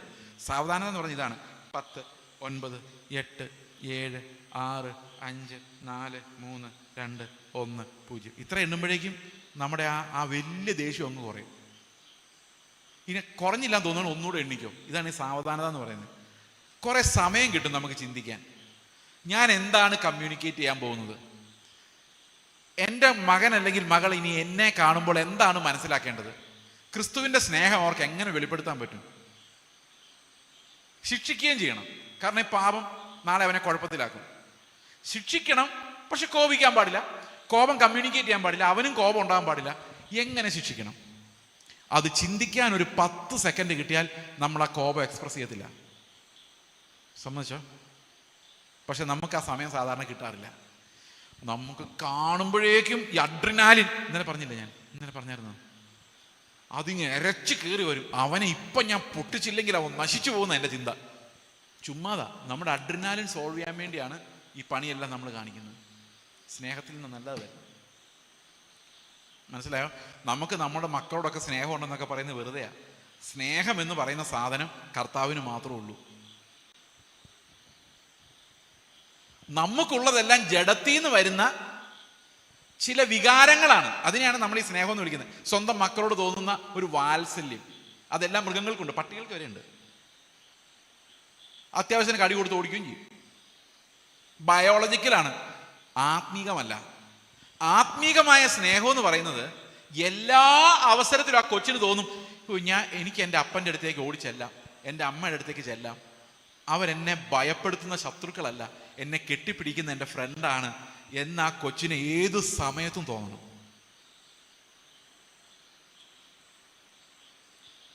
കർത്താവിനെ കുറിച്ച് നമുക്ക് അങ്ങനെ തോന്നണ്ടേ? ഇല്ലേ? നിങ്ങൾക്ക് എത്ര പേർക്ക് തോന്നുന്നുണ്ട് ഇന്ന് കർത്താവിൻ്റെ അടുത്തേക്ക് ചെന്നാൽ അവൻ എന്നെ കെട്ടിപ്പിടിക്കും, എന്നെ സ്നേഹിക്കും, എന്നെ അവൻ തള്ളിക്കളയില്ല എന്ന് എത്ര പേർക്ക് ഉറപ്പുണ്ട്? ഉറപ്പുണ്ടോ? അതോ ദുർമനസാക്ഷി പിടിച്ചിരിക്കുവാണോ? എന്നെയൊക്കെ വിട്ടതാ ബ്രദറെ, ഞാനൊന്നുമില്ല, അങ്ങനെ ചിന്തിക്കുന്നുണ്ടോ? എബ്രായ ലേഖനത്തിൽ പറയുന്നത്, നിങ്ങൾ ദുർമനസാക്ഷി നീങ്ങുമാറ് ഹൃദയത്തിൽ തളിക്കപ്പെട്ടവരും ശുദ്ധവെള്ളത്താൽ കഴുകപ്പെട്ടവരുമായി ധൈര്യത്തോടെ അവൻ്റെ അടുത്തേക്ക് ചെല്ല്. ദുർമനസാക്ഷി വേണ്ട, കാരണം എല്ലാ സമയത്തും അവൻ്റെ രക്തം നമ്മളെ ശുദ്ധീകരിക്കുന്ന രക്തം നമുക്ക് അവൈലബിൾ ആണ്. അതായത് അത് നടന്നു, ആ പ്രോസസ്സ് നിത്യതയിൽ സംഭവിച്ചു കഴിഞ്ഞു. നമ്മളത് ഓരോ സമയത്തും വിശ്വാസത്താൽ അനുഭവിച്ചുകൊണ്ടിരിക്കുക. അപ്പോൾ എപ്പോൾ ചെന്നാലും കർത്താവ് നമുക്ക് സ്നേഹത്തോടെ അവൈലബിൾ ആകുന്നത് പോലെ നമ്മൾ നമ്മുടെ മക്കൾക്ക് എങ്ങനെയായിരിക്കണം? എല്ലാ സമയത്തും സ്നേഹത്തോടെ അവൈലബിൾ ആയിരിക്കണം. ശിക്ഷിക്കുകയും വേണം. ഞാൻ എൻ്റെ ജീവിതത്തിൽ നടന്ന 1-2 രസകരമായ കാര്യങ്ങൾ ഞാൻ പറയാം. ഒരു ദിവസം എൻ്റെ മകൻ ഇത്തിരി കുറഞ്ഞ മാർക്കുമായിട്ട് വന്നിങ്ങനെ ഇരിക്കുകയാണ്. അപ്പോൾ എൻ്റെ അടുത്ത് കൊണ്ടുവന്ന് പറഞ്ഞു, ഈ പേപ്പറിലെല്ലാം ഒന്ന് ഒപ്പിട്ട് തരാമെന്ന് ചോദിച്ചു, ആൻസർ പേപ്പറിൽ. അപ്പോൾ ഞാൻ മറിച്ച് നോക്കിയപ്പോൾ ഒന്നിലും നല്ല മാർക്കില്ല. അപ്പം ഞാനിങ്ങനെ ഓരോന്ന് നോക്കി ഒപ്പിട്ടു അവസാനം തിരിച്ചു കൊടുത്തു. ഒന്നും പറഞ്ഞില്ല. എന്താടാ മാർക്ക് കുറഞ്ഞത്, നീയൊക്കെ എന്ത് കാണിച്ച് നടക്കുവാടാ, നിനക്ക് പഠിക്കാനൊന്നും സമയമില്ല, ഒന്നും ചോദിച്ചില്ല. ജസ്റ്റ് ഒപ്പിട്ടം കൊടുത്തു കഴിഞ്ഞപ്പോൾ എന്നോട് ചോദിച്ചു, പപ്പായ്ക്ക് വിഷമമായില്ലേ എന്ന് ചോദിച്ചു. ഞാൻ പറഞ്ഞു, എന്തിന്? എനിക്ക് മാർക്ക് ഒത്തിരി കുറഞ്ഞു പോയതിന് വിഷമമായില്ലേ? ഞാൻ പറഞ്ഞു, ഞാൻ വിഷമിച്ചിട്ടെന്നെ കാര്യം, നീ വിഷമിച്ചിട്ടല്ലേ കാര്യമുള്ളൂ. അവൻ ഒറ്റ കരച്ചിൽ കരഞ്ഞു, ഞാൻ ഇനി നല്ലപോലെ പഠിച്ചോളാം എന്ന് പറഞ്ഞു. ഞാനൊന്നും പറഞ്ഞില്ല. ഇത് എക്സ്പ്രഷൻ ഓഫ് ലവ് ആണ്, കമ്മ്യൂണിക്കേഷൻ ഓഫ് ലവ്. അവൻ പിന്നെ പഠിച്ചൊന്നും ഇല്ലാതെ വേറെ കാര്യം. പക്ഷെ ഞാൻ എന്ന് പറഞ്ഞാൽ പഠിക്കുന്നില്ല എന്നല്ല, ഞാൻ പറഞ്ഞു അതുപോലെ ഒരു എഫേർട്ടൊന്നും എടുത്തൊന്നുമില്ല. പക്ഷെ എന്നാലും ആ കമ്മ്യൂണിക്കേഷൻ എന്ന് പറയുന്നത്, മൈ ഫാദർ ലവ്സ് മീ എന്നുള്ളൊരു ഫീലിംഗ് എത്ര കാലം പോയാലും എവിടെ ദൂരെ പോയാലും ആ ഉള്ളിലത് കിടക്കണം. അത് കിടക്കണമെങ്കിൽ ഞാൻ അവിടെ കർത്താവിൻ്റെ ഒരു സാക്ഷിയാവണം. സമ്മതിച്ചോ? ഞാനൊരു എക്സാമ്പിൾ നിങ്ങളോട് പറഞ്ഞതേ ഉള്ളൂ കേട്ടോ. ഇതൊന്നും എപ്പോഴും സക്സസ്ഫുൾ ഒന്നും അല്ല. ചില സമയത്തൊക്കെ അവർ തിരിച്ചൊക്കെ എന്തൊക്കെ പറഞ്ഞെന്ന് വരും. അപ്പോൾ കർത്താവ് ആരാന്ന് കാണിച്ചു കൊടുക്കുന്നു. ഞാൻ ആരാന്ന് കാണിക്കാൻ പോരുത്. ഞാൻ ആരാന്ന് നിനക്ക് അറിയാവൂടാ, എൻ്റെ സ്വഭാവം നീ കണ്ടിട്ടുണ്ടോന്ന് ചോദിക്കരുത്. നിങ്ങളുടെ സ്വഭാവം കാണാൻ കൊള്ളില്ല, അത് അവനും അറിയാം, എല്ലാവർക്കും അറിയാം. കർത്താവ് ആ സമയത്ത് വെളി വരണം. അവിടെയാണ് നമ്മുടെ പേരൻറ്റിങ് ജയിക്കുന്നത്. സമ്മതിച്ചോ? ഹാപ്പിയാണോ? ഓക്കെ. അപ്പോൾ കുഞ്ഞുങ്ങളുടെ അടുത്തേക്ക് നമ്മുടെ ഡോർ എപ്പോഴും തുറന്നു കിടക്കണം. കാരണം ഈ അവസാന കാലം ഏതെല്ലാം തരത്തിലുള്ള സുഹൃത്തുക്കളാൽ അവർ സ്വാധീനിക്കപ്പെട്ടാലും നമ്മുടെ അടുത്തേക്ക് ഓടി വന്നാൽ നമ്മൾ നീ എന്താടാ ചെയ്യുന്നത്? കാരണം പല പിള്ളേരും കള്ളം പറയുന്ന ഭയത്തിൽ നിന്നാണ്. ഈ ഭയം അവരുടെ ഉള്ളിൽ, പേരൻസിനോടുള്ള ഭയം അവരെ കള്ളന്മാരൊക്കെ ചെയ്യുന്നത്. നിങ്ങൾ ഇന്ന് തല്ലുന്ന തല്ല് അവർക്കിപ്പം മതിയായിരിക്കും, പക്ഷെ കുറെ കഴിയുമ്പോൾ തല്ല് അവർക്കൊരു ശീലമാകും. പിന്നെ പോലീസുകാരുടെ ലാത്തി വരെ ശീലമായ കഠിന ഹൃദയരായിട്ട് അവർ മാറും. അതുകൊണ്ട് വെറുതെ ശിക്ഷിക്കരുത്, വെറുതെ കോപിപ്പിക്കരുത്. എന്ത് ചെയ്യണം? സ്നേഹത്തിൻ്റെ വഴി എപ്പോഴും, അത് ഭാര്യയോടായാലും ഭർത്താവിനോടായാലും അപ്പനോടായാലും അമ്മയോടായാലും നമ്മുടെ ചുറ്റും കർത്താവ് തരുന്ന സകലരോടും. ഇനിയിപ്പോൾ ഈ പ്രസംഗത്തെ നിങ്ങൾക്ക് നെഗറ്റീവായിട്ട് എടുക്കാം. എന്നിട്ട് സഹോദരിമാരെന്ന് പറയാം, എനിക്ക് വയ്യ നിങ്ങളുടെ അപ്പനെ അമ്മയെ ശുശ്രൂഷിക്കാൻ, പാസ്റ്റർ പറഞ്ഞു കേട്ടില്ലേ, എനിക്ക് നിങ്ങളുടെ വീട്ടിലൊന്ന്. അങ്ങനെ പറയുമ്പം നിങ്ങളെ ദൈവം ഏൽപ്പിച്ചിരിക്കുന്ന ആ ക്രൂശിനെ നിങ്ങൾ നിഷേധിക്കുക. അത് നിങ്ങൾ പറയാൻ പാടില്ല. കാരണം എന്താ? കർത്താവ് തരുന്ന എല്ലാം നമ്മളെ വിശദീകരിക്കാൻ വേണ്ടിയാണ്. അടിമകളോട് കർത്താവ് പറഞ്ഞില്ല നിങ്ങൾ സ്വാതന്ത്ര്യം പ്രഖ്യാപിച്ച് ഉടമകളുടെ നെഞ്ചത്ത് ബോംബ് വെച്ചിട്ട് രക്ഷപ്പെട്ടോളെ പറഞ്ഞില്ല. പറഞ്ഞോ? ഇല്ല. കുറച്ചും കൂടെ കൂടുതൽ അവർക്ക് വേണ്ടി അധ്വാനിക്കാനാണ് പറഞ്ഞത്. എന്നിട്ട് ഉടമകളോട് പറഞ്ഞു നിങ്ങൾക്കൊരു യജമാനൻ സ്വർഗത്തിലുണ്ടെന്നറിഞ്ഞ് അവരെ സഹോദരനെ പോലെ കരുതാൻ പറഞ്ഞു. അല്ലേ? അങ്ങനെയാ ഈ ക്രിസ്തീയ വഴികളെന്ന് പറയുന്നത്. നമ്മൾ പിടിച്ചെടുക്കുന്നതല്ല സ്വാതന്ത്ര്യം, നമ്മൾ വിട്ടുകൊടുക്കുമ്പോൾ നമുക്ക് കർത്താവ് തരുന്നതാണ് സ്വാതന്ത്ര്യം. മനസ്സിലായോ? കർത്താവ് എന്തിനുള്ള സ്വാതന്ത്ര്യം തന്നിട്ടുണ്ട്? സ്നേഹിക്കാനുള്ള സ്വാതന്ത്ര്യം. അവർ ചിലപ്പോൾ ദുഷ്ടരായിരിക്കും, പക്ഷെ അവരെ സ്നേഹിക്കാനുള്ള ആത്മാവ് എൻ്റെ ഉള്ളിൽ കർത്താവ് തന്നിട്ടുണ്ട്. നിങ്ങൾക്ക് എന്തെങ്കിലും എന്നോട് ചോദിക്കാനുണ്ടോ?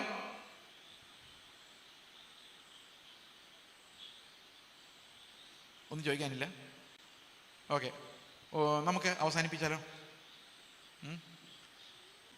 ഓക്കെ. അപ്പോൾ ഈ ഒരു കുടുംബം ദൈവത്തിൻ്റെ സന്നിധിയിലേക്ക്, ആദമേ നീ എവിടെയെന്ന് ചോദിക്കുന്നല്ലോ ഒരു ദിവസം വന്ന്, ചെയ്സേ നീ എവിടെയെന്ന് ചോദിക്കുമ്പോൾ, ഇതാ എൻ്റെ ഭാര്യ, ഇതാ എൻ്റെ പിള്ളേർ, ഞാൻ അവരുടെ മുമ്പിൽ നിൻ്റെ ജീവിതം ജീവിച്ചിട്ടുണ്ട് എന്ന് പറയാൻ ഒരു പുരുഷന് സാധിക്കുന്നതാണ് യഥാർത്ഥ വിവാഹ ജീവിതത്തിൻ്റെ സക്സസ് എന്ന് പറയുന്നത്. ഇനി വേറൊരു കാര്യം പറയാം. ഭർത്താവും ഭാര്യയുടെ കല്യാണം കഴിച്ചിട്ട് എവിടെയെങ്കിലും പോയി ഒരു ചായ കുടിക്കാനോ നല്ല സാരി മേടിച്ചു കൊടുത്ത് സന്തോഷമായിട്ട് നടക്കാൻ വേണ്ടിയുള്ളതല്ല. നമ്മൾ പരസ്പരം തിരുത്തിയും സ്നേഹിച്ചും പ്രൊട്ടക്റ്റ് ചെയ്തും. എൻ്റെ ഭർത്താവ് അങ്ങനെയാ ബ്രദറെ, സിസ്റ്ററെ, ഞാൻ മടുത്തു, ഒരിക്കലും പറയരുത്. ഭർത്താവിൻ്റെ കുറ്റം പറഞ്ഞുകൊണ്ട് നടക്കരുത്, ഭാര്യയുടെ കുറ്റം പറഞ്ഞുകൊണ്ട് നടക്കരുത്. നിങ്ങൾക്ക് വയ്യെങ്കിൽ ഒരു കൗൺസിലറോട് പറയാം, ഇങ്ങനൊരു പ്രശ്നമുണ്ട്, ഞങ്ങളെയൊന്ന് സഹായിക്കണം. അല്ലാതെ ഞാൻ പ്രാർത്ഥിക്കാൻ വേണ്ടി പറയുന്നതാണ് ആരോടും പറയരുത്. ഈ പ്രാർത്ഥിക്കാൻ വേണ്ടി പറയുന്ന വിശുദ്ധ ഗോസിപ്പുകളാണ് ലോകത്തിൽ ഏറ്റവും ഫാസ്റ്റായിട്ട് സ്പ്രെഡ് ചെയ്യുന്നത്. ബ്രദർ അറിഞ്ഞോ എന്ന് ആരോടും പറയല്ലേ, ഞാൻ പ്രാർത്ഥിക്കാൻ വേണ്ടി മാത്രം പറയുന്നതാണ്, എനിക്ക് ഗോസിപ്പ് പറയുന്ന ശീലമൊന്നും ഇല്ല, ഒന്ന് പ്രാർത്ഥിക്കാൻ വേണ്ടി പറഞ്ഞാന്നും പറഞ്ഞുകൊണ്ട് നിങ്ങൾ ഈ ഭർത്താവിൻ്റെ കുറ്റം അങ്ങോട്ടും ഭാര്യയുടെ കുറ്റം ഇങ്ങോട്ടും പറയുമ്പോൾ എന്താ സംഭവിക്കുന്നറിയോ? സ്നേഹമില്ലായ്മയത്. മനസ്സിലായോ? സ്നേഹമില്ലായ്മയാണ്. അതായത് യേശു കർത്താവ് ഒരിക്കലും യൂദായുടെ കുറ്റം ആരോടും പറഞ്ഞില്ല. യൂദാ കള്ളനായിരുന്നു, കർത്താവിന് നേരത്തെ അറിയായിരുന്നു. അപ്പം ഭണ്ഡാരപ്പെട്ടിന്ന് അടിച്ചു മാറ്റുന്നുണ്ടായിരുന്നു. പണ്ടേ ഒരു പിശാചാണെന്ന് അവിടെ എഴുതി വെച്ചിട്ടുണ്ട്. പക്ഷെ പത്രോസിനോട് പോലും യോഹന്നാനോട് പോലും പറഞ്ഞില്ല, ഒന്ന് സൂക്ഷിച്ചോട്ടോ, നമ്മുടെ കൈ കുറച്ച് പൈസ വേണം, അതല്ലെങ്കിൽ ടാക്സ് അടയ്ക്കാൻ നേരത്ത് മീൻ്റെ വായിലൊക്കെ നോക്കേണ്ടി വരും, അതുകൊണ്ട് യൂദായെ ഒന്ന് സൂക്ഷിച്ചോ, അവൻ എവിടെയൊക്കെ പൈസ അടിച്ചു മാറ്റുന്നത് നോക്കിയോളാൻ പറഞ്ഞില്ല. ആർക്കും അറിയത്തില്ലായിരുന്നു യൂദ അടിച്ചു മാറ്റുന്നുള്ള കാര്യം, അവസാനം മനസ്സിലായത്. അതുപോലെ യൂദായാണ് യേശുവിന് ഒറ്റുകൊടുക്കാൻ പോകുന്നതെന്നും അവൻ ശത്രുവാണെന്നോ കള്ളനാണെന്നോ കർത്താവ് ആരോടും പറഞ്ഞില്ല. അതവൻ രഹസ്യമായിട്ട് വെച്ചു. അത് ഭയങ്കര സ്നേഹമായിരുന്നു. ആ സ്നേഹമാണ് ഒരു ഭാര്യയോടും ഭർത്താവിനോടും നമ്മൾ കാണിക്കേണ്ടത്, അങ്ങോട്ടും ഇങ്ങോട്ടും. ഞാൻ എൻ്റെ ഭർത്താവിന് ഒറ്റിക്കൊടുക്കുകയില്ല, വേറൊരാളുടെ മുമ്പിൽ അയാളുടെ തല കുനിയാൻ ഞാൻ ഇടവരുത്തുകയില്ല എന്ന് ഭർത്താവ് ഭാര്യയെക്കുറിച്ചും ഭാര്യ ഭർത്താവിനെക്കുറിച്ചും ചിന്തിക്കുന്നതാണ് ശരിക്കുമുള്ള സ്നേഹം. എന്നാൽ അതേസമയം നിങ്ങളൊരു വലിയ ക്രൈസിസിലാണെങ്കിൽ നിങ്ങൾ തീർച്ചയായിട്ടും അതിന് നിങ്ങളെ സഹായിക്കാൻ പറ്റുന്ന ഒരു കൗൺസിലറെ സമീപിക്കുക. അപ്പുറത്തും ഇപ്പുറത്തും ഫോൺ ചെയ്ത് ഗോസി പഠിക്കുന്ന അമ്മാമ്മമാരോട് പറഞ്ഞ് കുഴപ്പമുണ്ടാക്കരുത്. മനസ്സിലായോ? അവരത് വലിയ പ്രശ്നമാക്കും. അതുകൊണ്ട് കുടുംബങ്ങൾ തകരാതിരിക്കാൻ നമുക്ക് കർത്താവിൻ്റെ അടിസ്ഥാനത്തിന്മേൽ ഇത് പണിയുവാനും പത്യോപദേശത്തിൽ കുഞ്ഞുങ്ങൾ വളരുവാനും. പത്യോപദേശം എന്ന് പറഞ്ഞാൽ എന്താണെന്നറിയാമോ? ക്രിസ്തുവിൻ്റെ ഉപദേശമാണ് പത്യോപദേശം. ധർമ്മോപദേശം എന്ന് പറഞ്ഞാൽ അത് ചെയ്യടാ ഇത് ചെയ്യടാ എന്നുള്ളതാണ്. പത്യോപദേശം എന്താ? ഞാൻ മരിച്ചു, ഇനി ജീവിക്കുന്നത് ഞാനല്ല, ക്രിസ്തു അത്രേ. ഈ കുഞ്ഞുങ്ങൾ ആ റെവലേഷനിലേക്ക് വരണമെങ്കിൽ ക്രിസ്തു ആരാണെന്ന് നമ്മൾ അവർക്ക് വെളിപ്പെടുത്തി കൊടുത്താൽ മാത്രമേ പത്യോപദേശത്തിലേക്ക് വരുള്ളൂ. നമുക്ക് പ്രാർത്ഥിച്ച് ഇന്നത്തെ സെഷൻ അവസാനിപ്പിക്കാം.